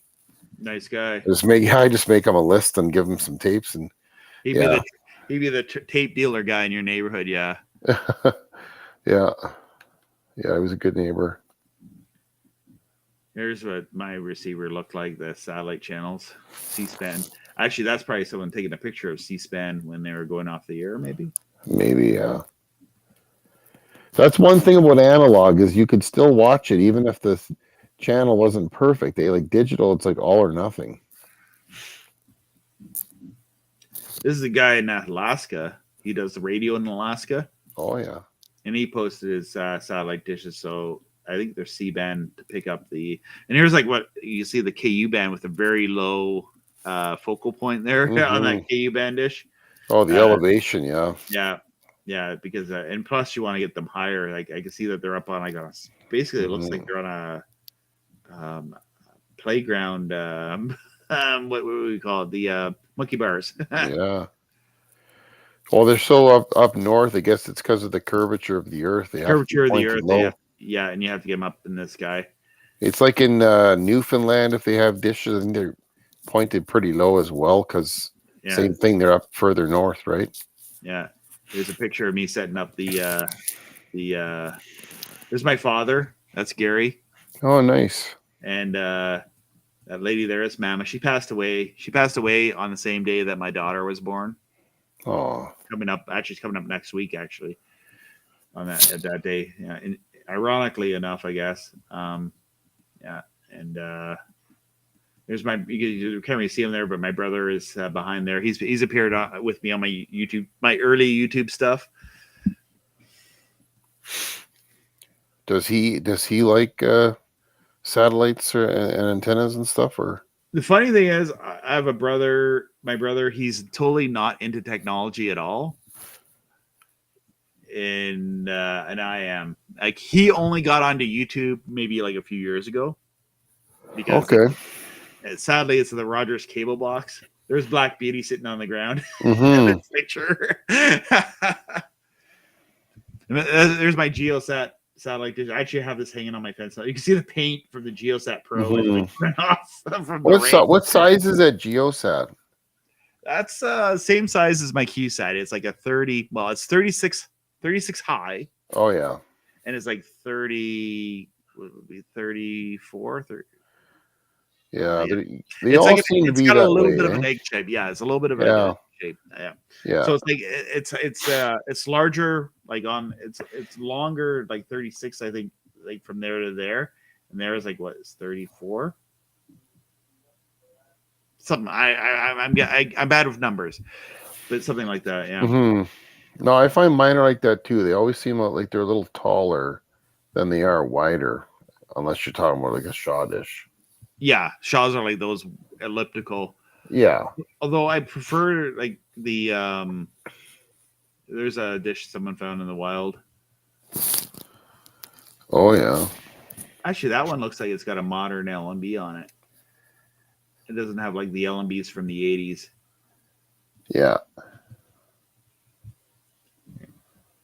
James, he picked up Heroes. Mm-hmm.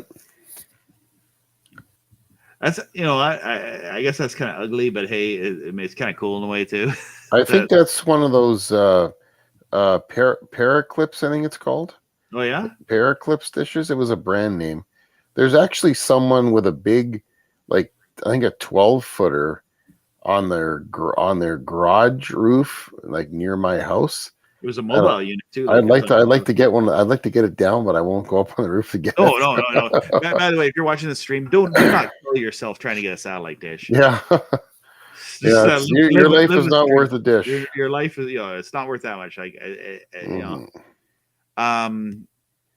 don't know if a roofer would get it down for you with a cherry picker, because I think if they got it up on the roof, they had to get up there with like a cherry picker, maybe a couple cherry pickers. I don't know.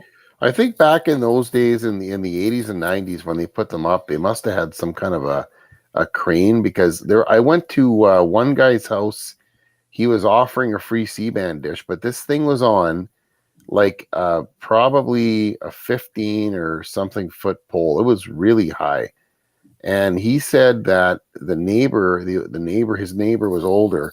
The neighbor said that they had to bring in a crane and come in up his driveway to get the dish over in the guy's backyard.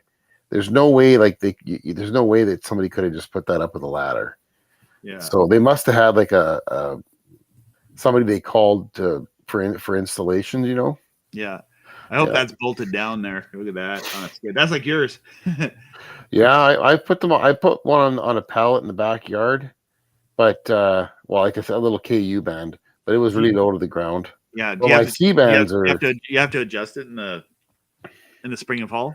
No, it's weird. My C-band dish is like the ground where I live is like it's really sandy, so it doesn't hold any water. Like when it rains, it just drains away. So it doesn't freeze and like expand much the ground. So they've never like moved where I've had to. My problem is wind. Is sometimes if the wind will push the dish like east and west a bit, and then I've got to just swing it back around. But it never actually moves where it goes off because of the ground or nothing though. Yeah. Here's someone else using the DirecTV Slimline. Oh yeah. They I don't know if you can buy these brackets on. I've seen brackets like this where you buy them online. You can. I actually bought some. What was that? I think you can adjust here for the focal point.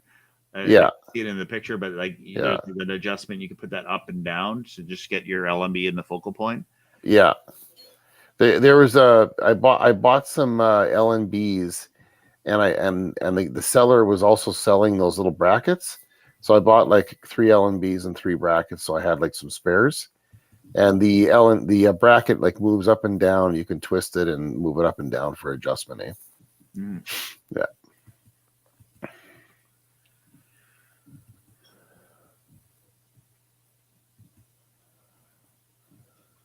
There we go. That's how you do it. You get up on the poles there. That's in Canada. Looks like you got some.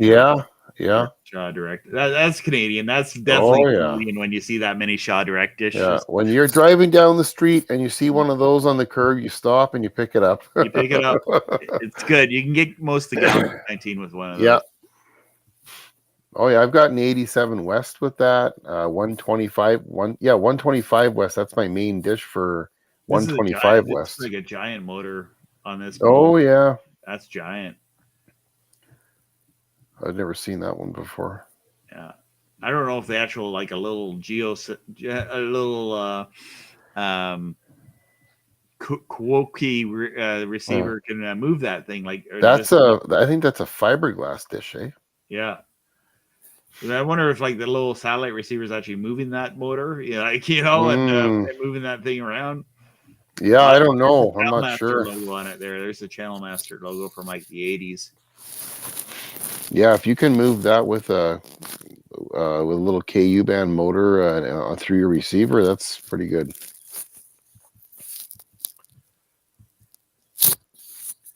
Here's what I like. Yeah. My backyard, yeah. Get everything with that. Win the lottery and like inside my front yard. Yeah. I'd love that because then I'd like just sort of test things out. I basically just like I don't know, stream like all the wild feeds for people who want to see the wild feeds. I'd figure out how to do that, or have like we'll figure something out. You win the lottery and buy a football field and line up all your dishes. Some big CBand dishes and moon bounce. Moon bounce would be a lot of fun to play around with. A lot of people want to do that with a CBand dish. It was interesting. I picked up the International Space Station with my SDR this week. That was a lot of fun. Oh, yeah, nice. And it wasn't actually the space station, but there's a repeater on it, like an amateur radio repeater, and I was able to listen into that. That was kind of that's awesome.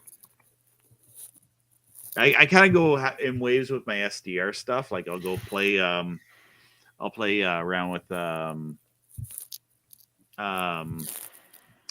SDR. Like I'll be on the HF stuff, and then I was on the UHF stuff, VHF and UHF, and I still realize it dawned upon me, which I guess I wasn't thinking about it for a while, that you can still like listen to buses, like school buses on analog two-way radio. Oh, really? Two-way radio, like VHF. They have like a frequency that they get from Industry Canada. They go through a company that provides the radios, but they're still using analog. But in my little town where there's not really good news or anything, you get traffic updates from the school bus drivers on their analog. Okay. So that's where it's useful, right? Sure. A Toshiba satellite receiver. Here's that one on a trailer again, and they got the rocks on it to keep it from going around in the wind. Yeah. Is that actually one that would like? No, it couldn't be. Like they actually did have like satellite dishes that were kind of like umbrellas that would open and close. Like you can take them on the run. Oh, really? Eh? Yeah.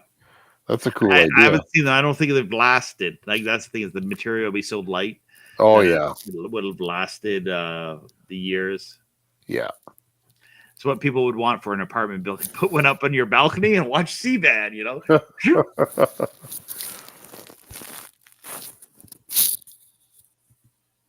It just looks like an umbrella on your balcony. Oh, that True Real. Go back for 1 sec. That True Real channel. That's gone now, eh? Yeah, it didn't last very long, eh? No. They took some of the programming and put it on Defy, but most of the.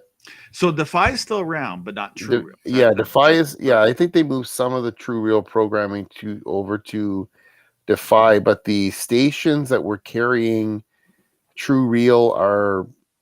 I think what they've done is either put like Newsy or Scripps News or Jewelry TV on them now. Okay. So yeah, True Real's gone though. That's it. Didn't last long.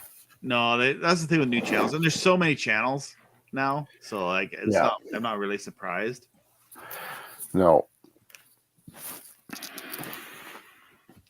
Someone found a dish on Amazon. Is this Amazon? Yeah. Looks like a GeoSat Pro. That's a good price for GeoSat. That's a really good price, yeah. I don't know if that's right. This is from 2001 before freaking inflation and all that. Yeah.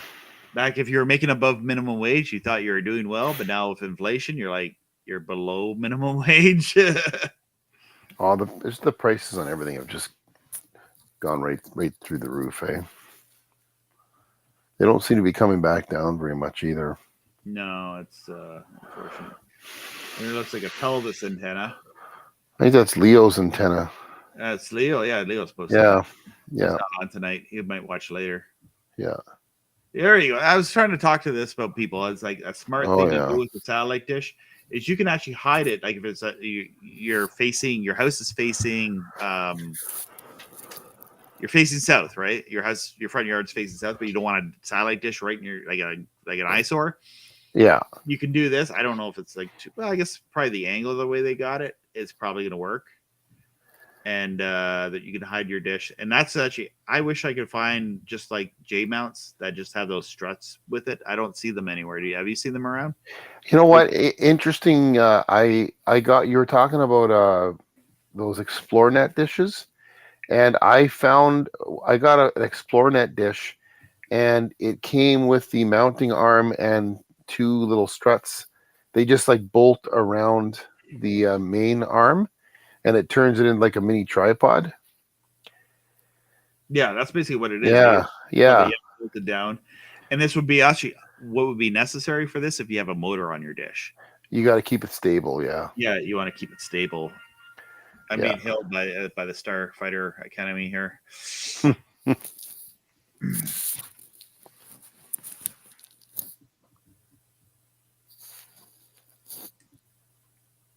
don't think so. I think it's just my phone going off. I should really plug it in. I think it's satellites. The International Space Station. My phone's just telling me that the International Space Station is flying over right now, but I don't want to go out and look right now. It's too cold. When it does fly over my house, it's usually like at 8:40, 9 o'clock at night, or and I don't want to, or it's at 5:45 in the morning, and I don't want to get up and look at it. But it's really bright at that time, I guess, because it's right before dusk or dawn, like right or after, before, and it gets dark. But then you still the space station still has the solar panels, so it's reflecting the light. That's doing a demonstration with this light. So like, yeah, my hands are solar panels. It's reflecting back to the earth, so it makes it bright. Sky, this gotta be well, man. Have either one of you seen a satellite train? I have not. There's a satellite tracking website where I see like there's 4 or 5 of them flying around the earth right now, right? I don't know if they dissipated now, but like a few weeks ago, that's how it looked like. But I hadn't seen. I was looking for like when I see the space station, maybe I'll get to see one of the satellite trains go by. Yeah. Have you? No, I haven't seen that. Have you seen it, Kurt? I've seen videos of it, but I actually haven't seen it like actual live. If you know of an app on Android that like is a satellite tracker and will track those particularly, I don't know what to name it. That's the problem. I don't know what it's called. Satellite train, obviously, but I don't know what the group of satellites that would be on there. I'll have to look into that. Uh-oh. I mean, it'll still work. I've used RG5 and it has worked with satellite, but it's recommended that you use RG6. Yeah. And it says Dish Network. Yeah.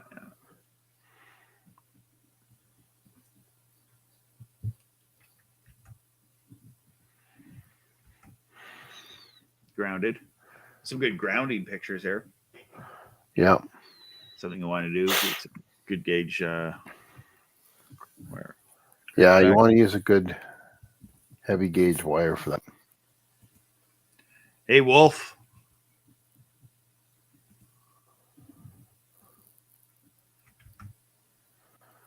I had this problem.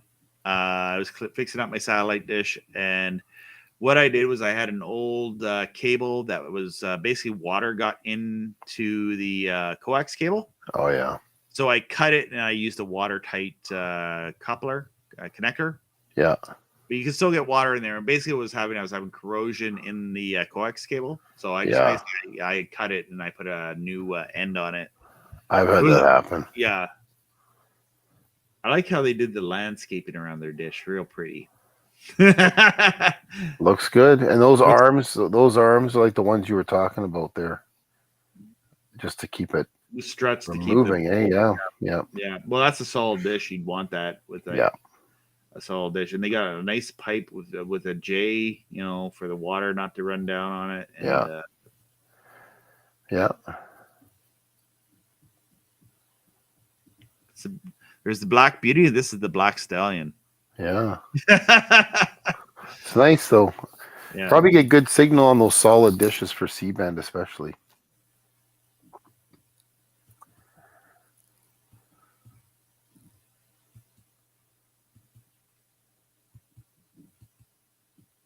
Yeah, in the country, you see a lot of houses with C-band dishes out there, and they're probably not using them. No, there's a lot around here still. A lot. MeTV Plus. Yeah. They never put that on 101 with the other No, Weigels yet. No, I'm surprised. I thought they would, but they never have. There's somebody's old receiver, and then the old Mhm. receiver had the card dock in it and all that. Oh yeah. It's funny how these things would weigh like they were 40 pounds. They'd be 40 pounds. The new ones are like ounces. Oh yeah, yeah. I know. They're just so tiny. They fit in the palm of your hand just about. I've seen this done before. I've seen this around. I don't know if this is in Canada. Yeah, it is. There's Canadian flag right there. It's a motorized KU, eh? Yeah, that's a motorized KU, and they put it up on basically their old C-band pole. Yeah. I don't know why this looks without even seeing the Canadian flag. I see the leaves, the trees without the leaves. Like it shows it's Canada. Yeah, that's right. It's very patriotic satellite dish there. That's right. And yeah, it was a FTA. Is it written on it? FT something or FT maybe C or something. I don't know.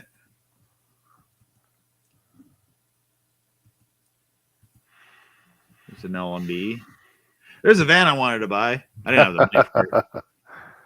I thought that would be really cool. That'd be cool. That'd be cool to camp. You take that camping, pull your RV, and fold your dish up, and away you go, eh? Yeah, because it basically would work with C-band. Because it was basically it was used as an uplink truck. Even though it's a smaller C-band dish, it would be like one that you could bring on the go. Just don't forget to put the dish back down when you're going under a bridge.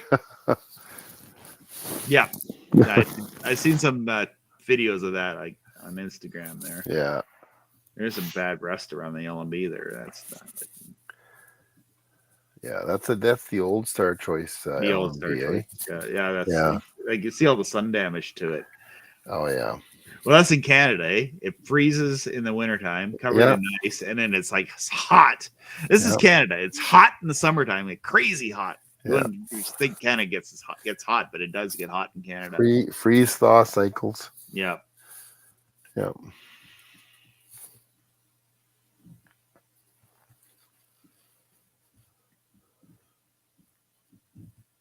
Oh, it's a satellite. There's a Dish Network turbo dish, but I like seeing that.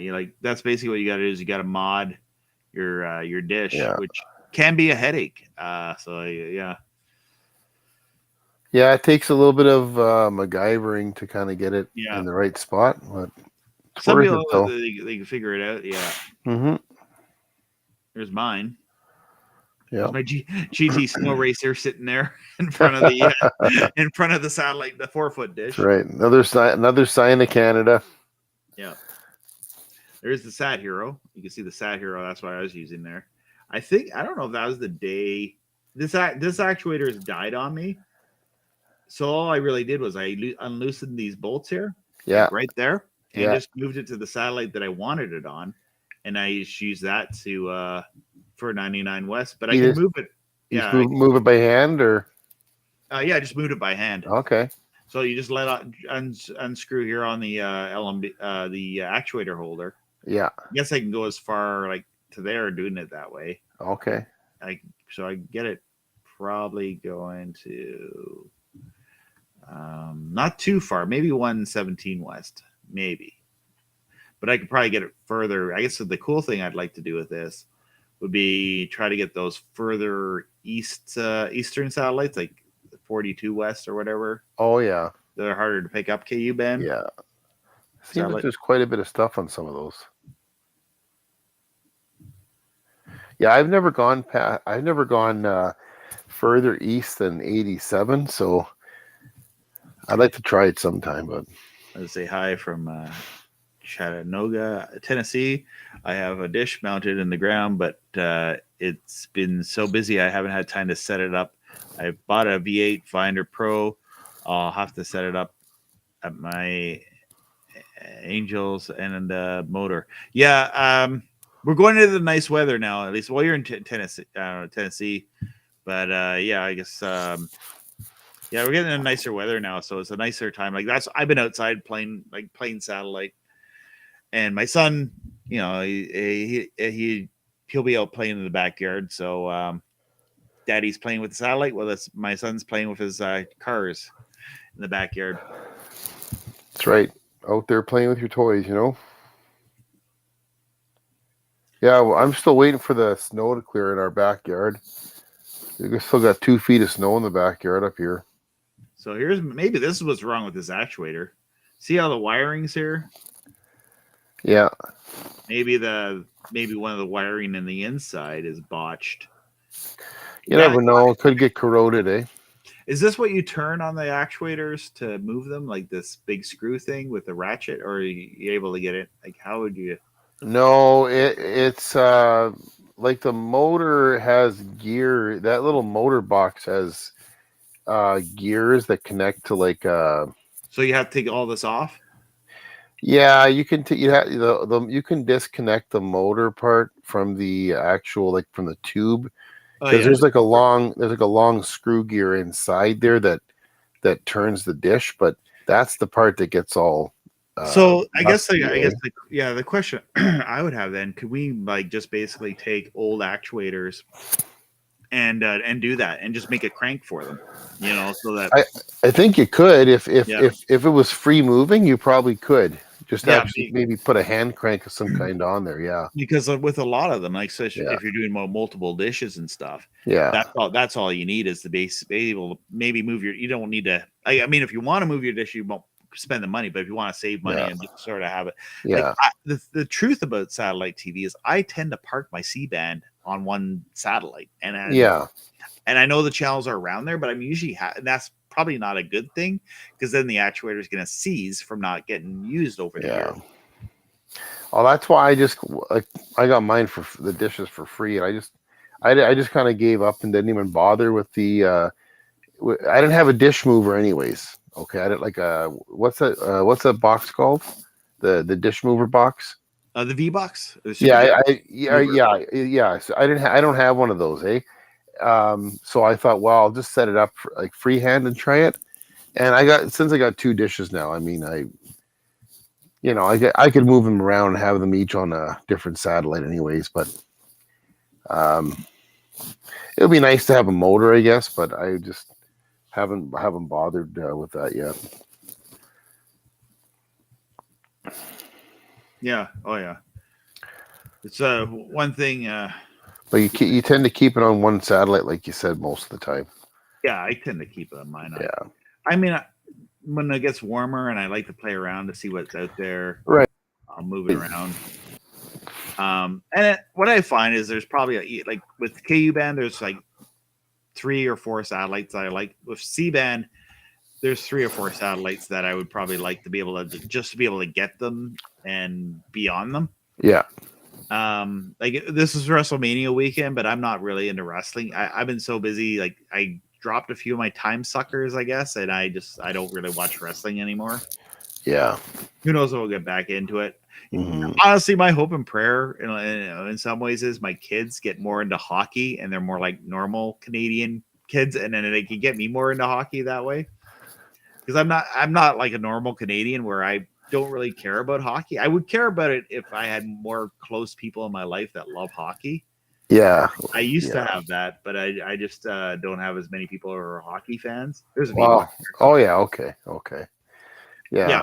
I loved hockey when I was a kid, but as an adult I don't really watch it. So it's a pain now too, because like you have to. There's a paywall for hockey. You have to go to Rogers. You have to watch Sportsnet and all that, and it's all cable. It's all cable, and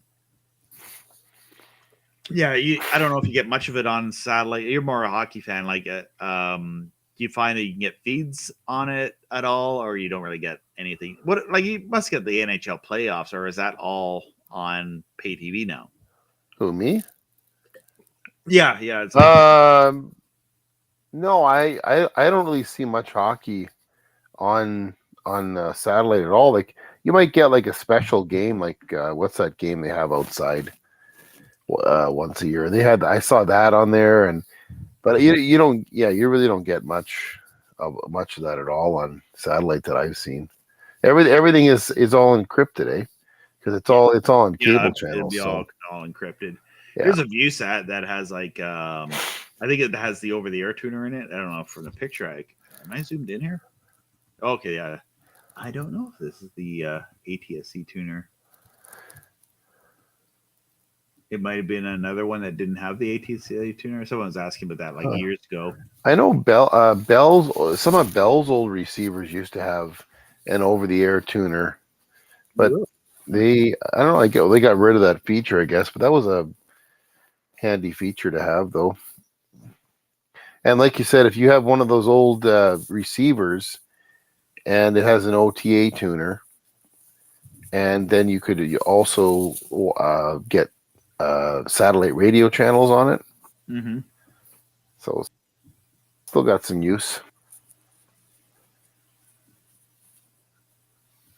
This looks like a Mormon church.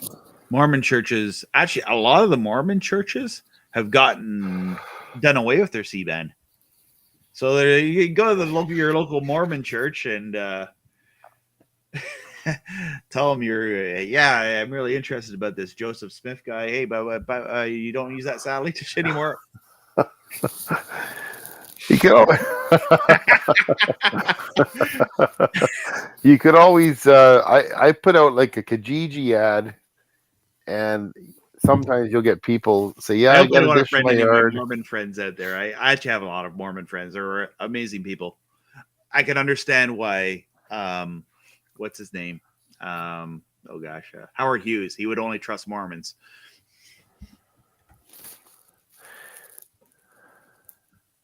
There's a dish farm. Yeah.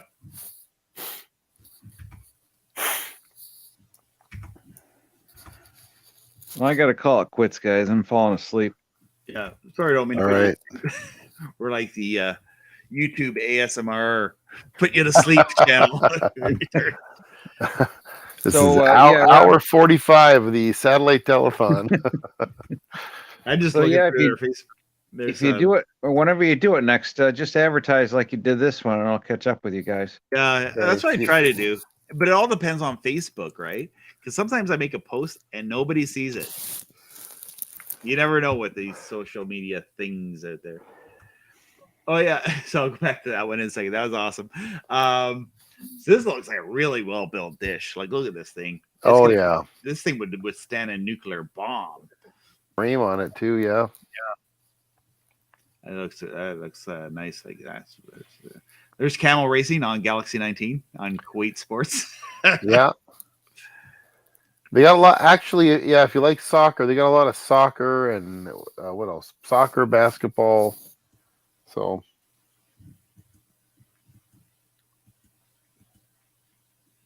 There's that dish again. Someone has a golf cart. There have golf courses. It's Donald Trump's golf course. I guess he has a big satellite dish. that dish looks like it's got a nice close mesh too, eh? Oh yeah. Probably you could. I wouldn't be surprised if you could use that dish like that for KU even with the really close mesh. Yeah. I was able to get KU band with my mesh dish. Even mine is a standard mesh dish, but. Once I was able to get it, I picked up KU band. The only problem is, and the reason why I don't do that is like I want a KU band, I want 5G, the 5G filter, and so so I have the 5G filter. Is that what do you have that in your dishes, your two C-bands? You know what? We actually, I bought a 5G. I bought an LNB with 5G filter built in for my C-band. And we've got 5G in town now here, so I think I'm gonna have to change the LNB in when the snow melts and I can get a ladder out there and but I'm probably gonna have to pick another LNB up though, so I'll have one in each But actually, right now the one of my dishes I've got it on 105 West, and There's only a couple of channels in the clear. There's Cozy and Oxygen, and there's some Spanish channels, but the Spanish channels aren't coming in. So I was wondering if it's possibly 5G. Like maybe it's that frequency or something. So I'll have to get another LNB with a filter on it. Yeah, it's so difficult to tell what that's the suspicion, but it's hard like to prove if that's the actual reasoning. That's the thing. And then if you buy it and put it on, then it goes away. Then you're like, oh well, it must have been 5G, but I don't know. It's like you pretty much have to get one just in case, eh? And one thing, I have this sitting behind me here, and I haven't even used this thing. I spent hundreds of dollars on it too. What is it? It's a DR. Go back to it. It's a DSR 6000. It's a rack industrial satellite receiver. It will pick up DigiCipher in the clear, but you have to map them, and that's a little bit beyond me. Oh, okay. To do it, I can interface with it over my network, but then I'm not figuring out how to like actually get like the channels off it. So there's a few DigiCipher channels that I would love to be able to see that are in the clear and check them out, right? See what's on there. And but I wasn't able to do that with this. I don't know. And then I was like, it was getting to be like a little bit complicated where to figure it out, where I didn't have the time to spend trying to figure all this out. Yeah. So it's kind of like an abandoned project. They have a green screen behind them too. Yeah. Huh. Well, I guess they were in TV studio, so maybe that's the sort of thing you see in a TV studio, I guess. Yeah. Am I going back before? I think I saw these before. Yeah, we saw these ones. That's interesting though. You got the jack holding the dish up while you're setting it up. You got to, jack it up to get it aligned. Yeah. Oh yeah, well, I saw that antenna someone built. Yagi antenna all tin foil. I bet you if they had strong UHF signals, it probably works. Oh yeah. Yeah. That's good. I'm just like seeing these, and I am rest in peace FR 1983 2017. These are some of the satellites that were no longer available. Yeah. Donnie.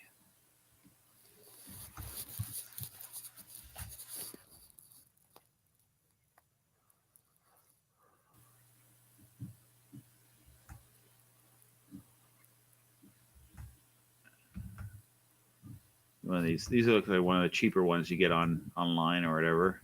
Although, like anything that has MPEG-4 and it's H.264, and it has a USB thing, so it probably does PVR. Yeah, yeah. Like a lot of receivers do that now. It's like, oh yeah. And as long as you have a MPEG-4 receiver H.264, you'll pick most things up. You just can't. You won't be able to get the HEVC channels on 117 West though. Yeah. This is before I put my 10 trailer. I have a 10 trailer in here now, but yeah. I've actually moved my QSAT dish closer to the edge of the. I have you see I got it rigged there so that I can doesn't blow in the wind. That was just for the video though, so I could show like set the camera up in front of it on the deck. Yeah. And then I just ended up moving it to a different spot. Yeah. My deck needs to be painted. I've been very slowly stripping it, basically letting the sun. There's my other satellite motor on the ground there. And this is what it's like having kids. You got toys everywhere. I'm working on and it's like an explosion of toys happens around me. Yep. Yeah, it's hard to keep things organized. Yeah, there's the motor set up. Oh yeah.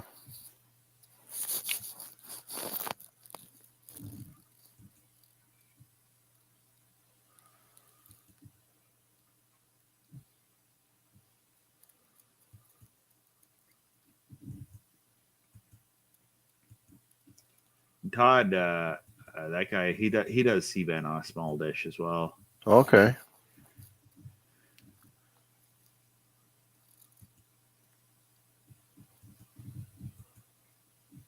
This is an interesting mounting for the satellite dish. Like, don't go up and get one of these.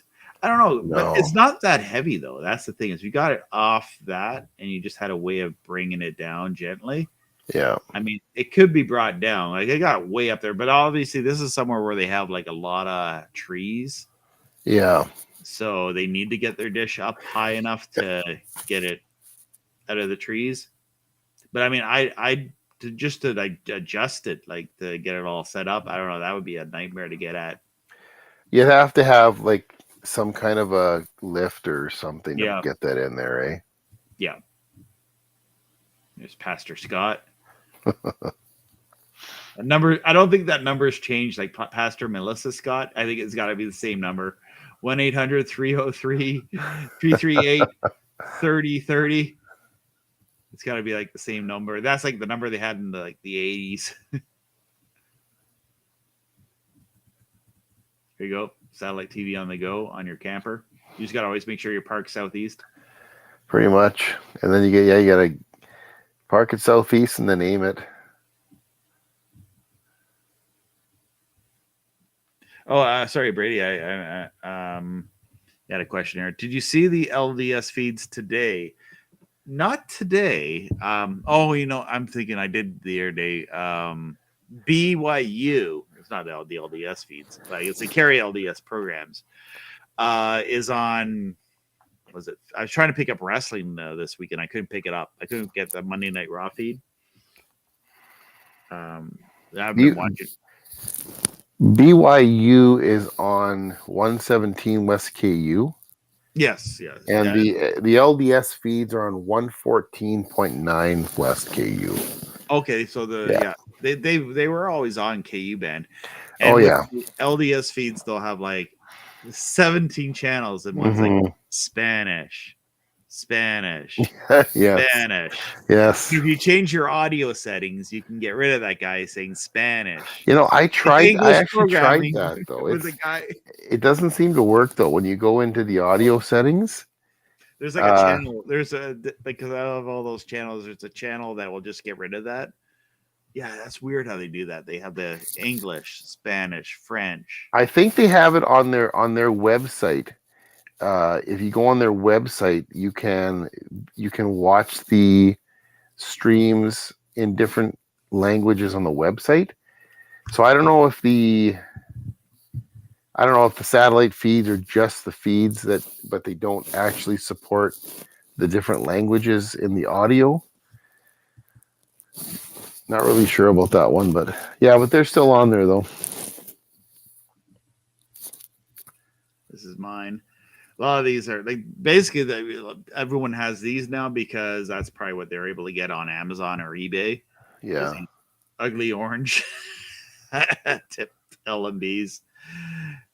I don't know why they can't build them like Geosat Pro, like a nice, like the same color, like just a milk, cream color plastic. Who cares? Yeah, like this, right? Yeah. Like It depends who you buy from too, though. Yeah. There's a Channel Master. What's this from? Oh, this is like a big one. Yeah. Oh yeah. Okay. That's I don't know what this is. It could be Dish now, made in the U.S. I'm thinking, is it Shaw Direct? It looks possibly, direct. Yeah. Or it's a satellite. You can't even see what it is. It's not the same shape as the Shaw Direct. Someone in the chat in the state who lives in the States will know what it is. Mm-hmm. Because it could have been what was the other Prime Star? Yeah, that's true. Could be a Prime Star. Actually, I found one of those bigger Shaw dishes at a thrift store here. It was still in the box, but it was it's a Star Choice brand one, like the 37-inch ones, and it's got these old. I'm gonna have to make a video on it, but it's got the old LNBs. Like it's not that little, square one. It's these old ones. It's two LNBs that are Y, like they kind of Y shape.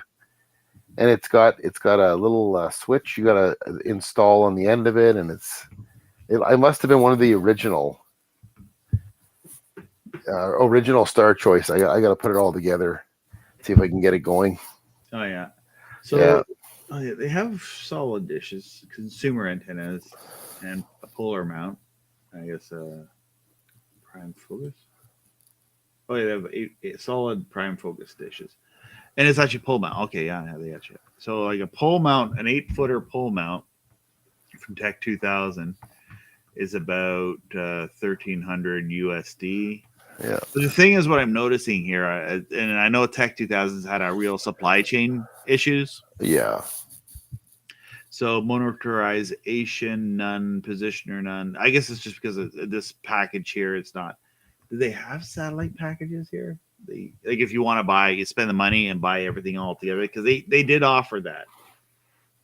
Complete systems. Okay, they do mesh antennas. A complete 10-footer. Here you go, and it has everything. Yeah. So it's about $2,249 USD American. So, does that mean you got to add the pole mount? I guess you'd have to add. That's the price of that, and then there's packaging if you want the wooden crate. So there's extra fees here on here depending on what you want. But that's pretty much what it costs, and it does. Oh, it doesn't come with a receiver. Okay, so with this package here, it's not coming with a receiver. But do you need a receiver? If you're just getting in the satellite, you don't necessarily need an Edison. You can buy it from them. That's actually a stiffer price where you can just buy one of the cheaper receivers. But I mean, it's up to you. The Edisons are a decent box. I've done a review on them.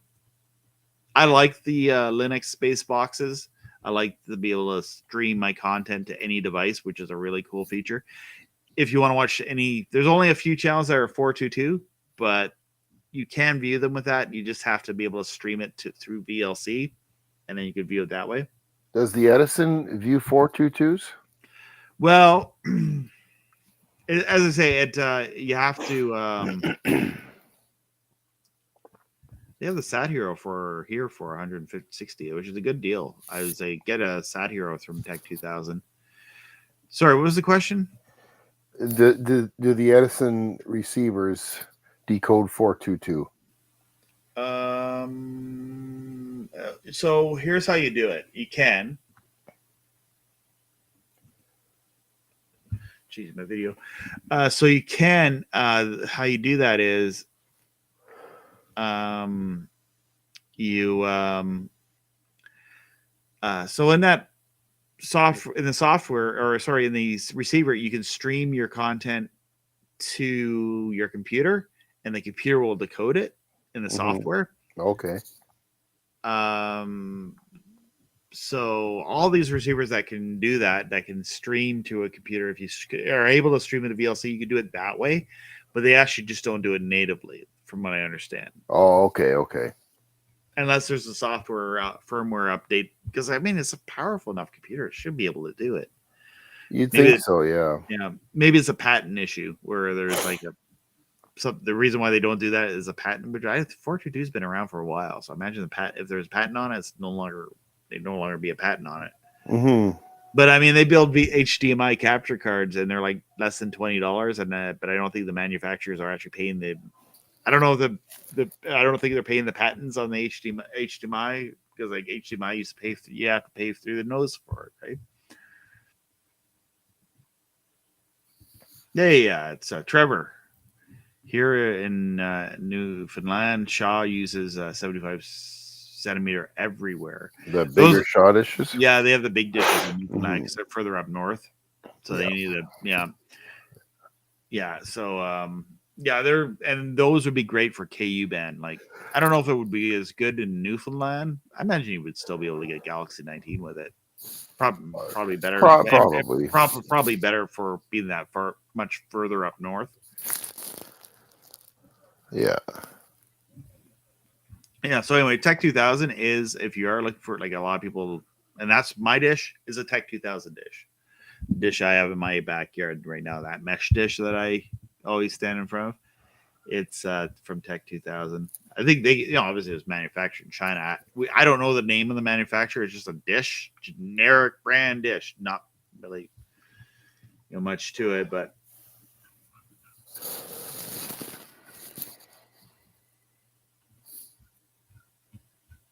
yeah. Anyway, so I guess you get your add-ons to what you want with like a full system. And some people, they may not need the Edison receiver. They may be happy with the receiver that they're using. Yeah, or even a good the Amiko is a good starter one. Yeah. Eh? Yeah, it's a good starter one. I mean, depends on how you are and with like Linux and stuff. Um, yeah, I wish I could do that. Trevor says, I wish I could take a Galaxy 19 at all. I think I got 1 point, but there was perfectly clear out. Oh yeah. So maybe even a larger like a 4-footer would be good for KU out there. Yeah. Yeah. Hey Jerry. I'm getting tired. I think I'm gonna pack it in soon. Yeah, yeah, it's getting late here, eh? Yeah. I enjoy these. I enjoy these chats though. It's fun having to talk satellite, and we really talked satellite tonight. I just Yeah. and I really didn't have a whole lot of plans for tonight's live stream. I just thought I'd throw it together and we'd just chat satellite chat. You know, I've done a chat in a while, and I think it ended up good. Yeah, it's been good to connect. Yeah, connect. Yeah, So I have a switcher in the background. exactly. We timed that one, eh? Yeah. Yeah, those were cool. Those old switches. I don't know. I always found out years later that the I don't know if I have one here. No, it's not it. It's kind of close. It's like a RG to basically the plug into the Atari or any computer system. Yep. And you got the cleaner video signal out of it.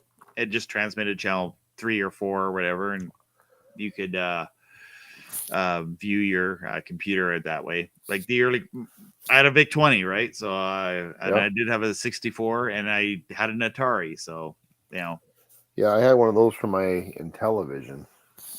Yeah, and for Intellivision, yeah, yep. Even for a Pong console, if anyone remembers having Pong consoles, we had a Telstar, a Coleco Telstar, not the ColecoVision. Wow. Yeah, and it had like the little paddle controllers, and the plug for them was just basically like look like an RCA jack, not like an Atari DIM9 connector. It was just you plugged that into the ColecoVision Telstar, and you turned it, and that was the controller for the Pong type games, the hockey games, and all that it would have. Yeah. All right. Well, thanks for calling in there, and well, if you don't follow North Coaster Hobby, follow him over on YouTube. Are you on Twitter, anywhere like that? I'll post stuff on Facebook. Facebook, pretty much YouTube and Facebook. YouTube and Facebook, yeah. There's so many social media things. I'm everywhere, but I find the engagement. My idea about the free to air hobby, I'm just trying to promote the hobby, and get it known out there. Like it's not. And for people to know the truth about free satellite TV, I don't like to use the term free to air because of the association with the piracy crap and all. Well, it does have a lot of negative implications. Yeah, it has that negative. Yeah. And then, I mean, basically, what free satellite TV is like the free unencrypted channels that are available on satellite. That's what it is. And I mean, with the extension of the antenna, there's so much to watch. And also, I'm busy. I don't have time to pay $100 a month for cable and all that stuff. So just for me to get my news and maybe a little bit of programming, PBS programming, a little bit of network programming on top of having a TV antenna, this has been awesome for years. And I'll continue doing it. Even if, like, say, they put a 5G tower right outside my front door or something, and then I can't get C-band. I mean, I'll still be able to get KU band, but I'll probably want to move up. I'll move away from where all the people are. If that were to happen, get away from the 5G signal that's interfering with that. But that's what I loved about camping is it's so for shortwave radio, and it's so quiet out there that you can actually hear stations. Like I'm in the city, but if you get out in the country and you play around a shortwave radio, you can hear stations that you can't really hear in the city. It's just cleaner for radio. I'm gonna have to take my shortwave somewhere and try it out in a different location. Yeah, you might try it out. Like if you go camping or just take it out somewhere. I wish I had a car shortwave radio. Just like a car stereo. Car stereo. Shortwave. Yeah, that would be cool. It's expensive to do it. It's possible, but it's expensive, and the radios are, I don't know, Hard to find probably too now. they're harder to find now. They're not. It's not like it's popular. I think 20 years ago it was a thing. Like it was like it was shortwave radio MP3 players. They're expensive. Well, They're kind of You know what though? After that thing last summer with Rogers internet going down across the whole country, people should know that there's other ways. Yeah, it should be to stay informed though, right? Yeah, it's a backup. Like exactly. Yeah, I don't know what the implications are if they push through this bill C11 here in Canada, which would be a internet censorship bill, which I'm scared about as like a content creator in Canada, because I like the way things are. I don't want to be like a TV station where I have to be accountable to the CRTC and they can just take me off the internet because they don't like me. They don't agree with me. I'm not in line step to the CBC's party line, you know? Yeah, that's not right.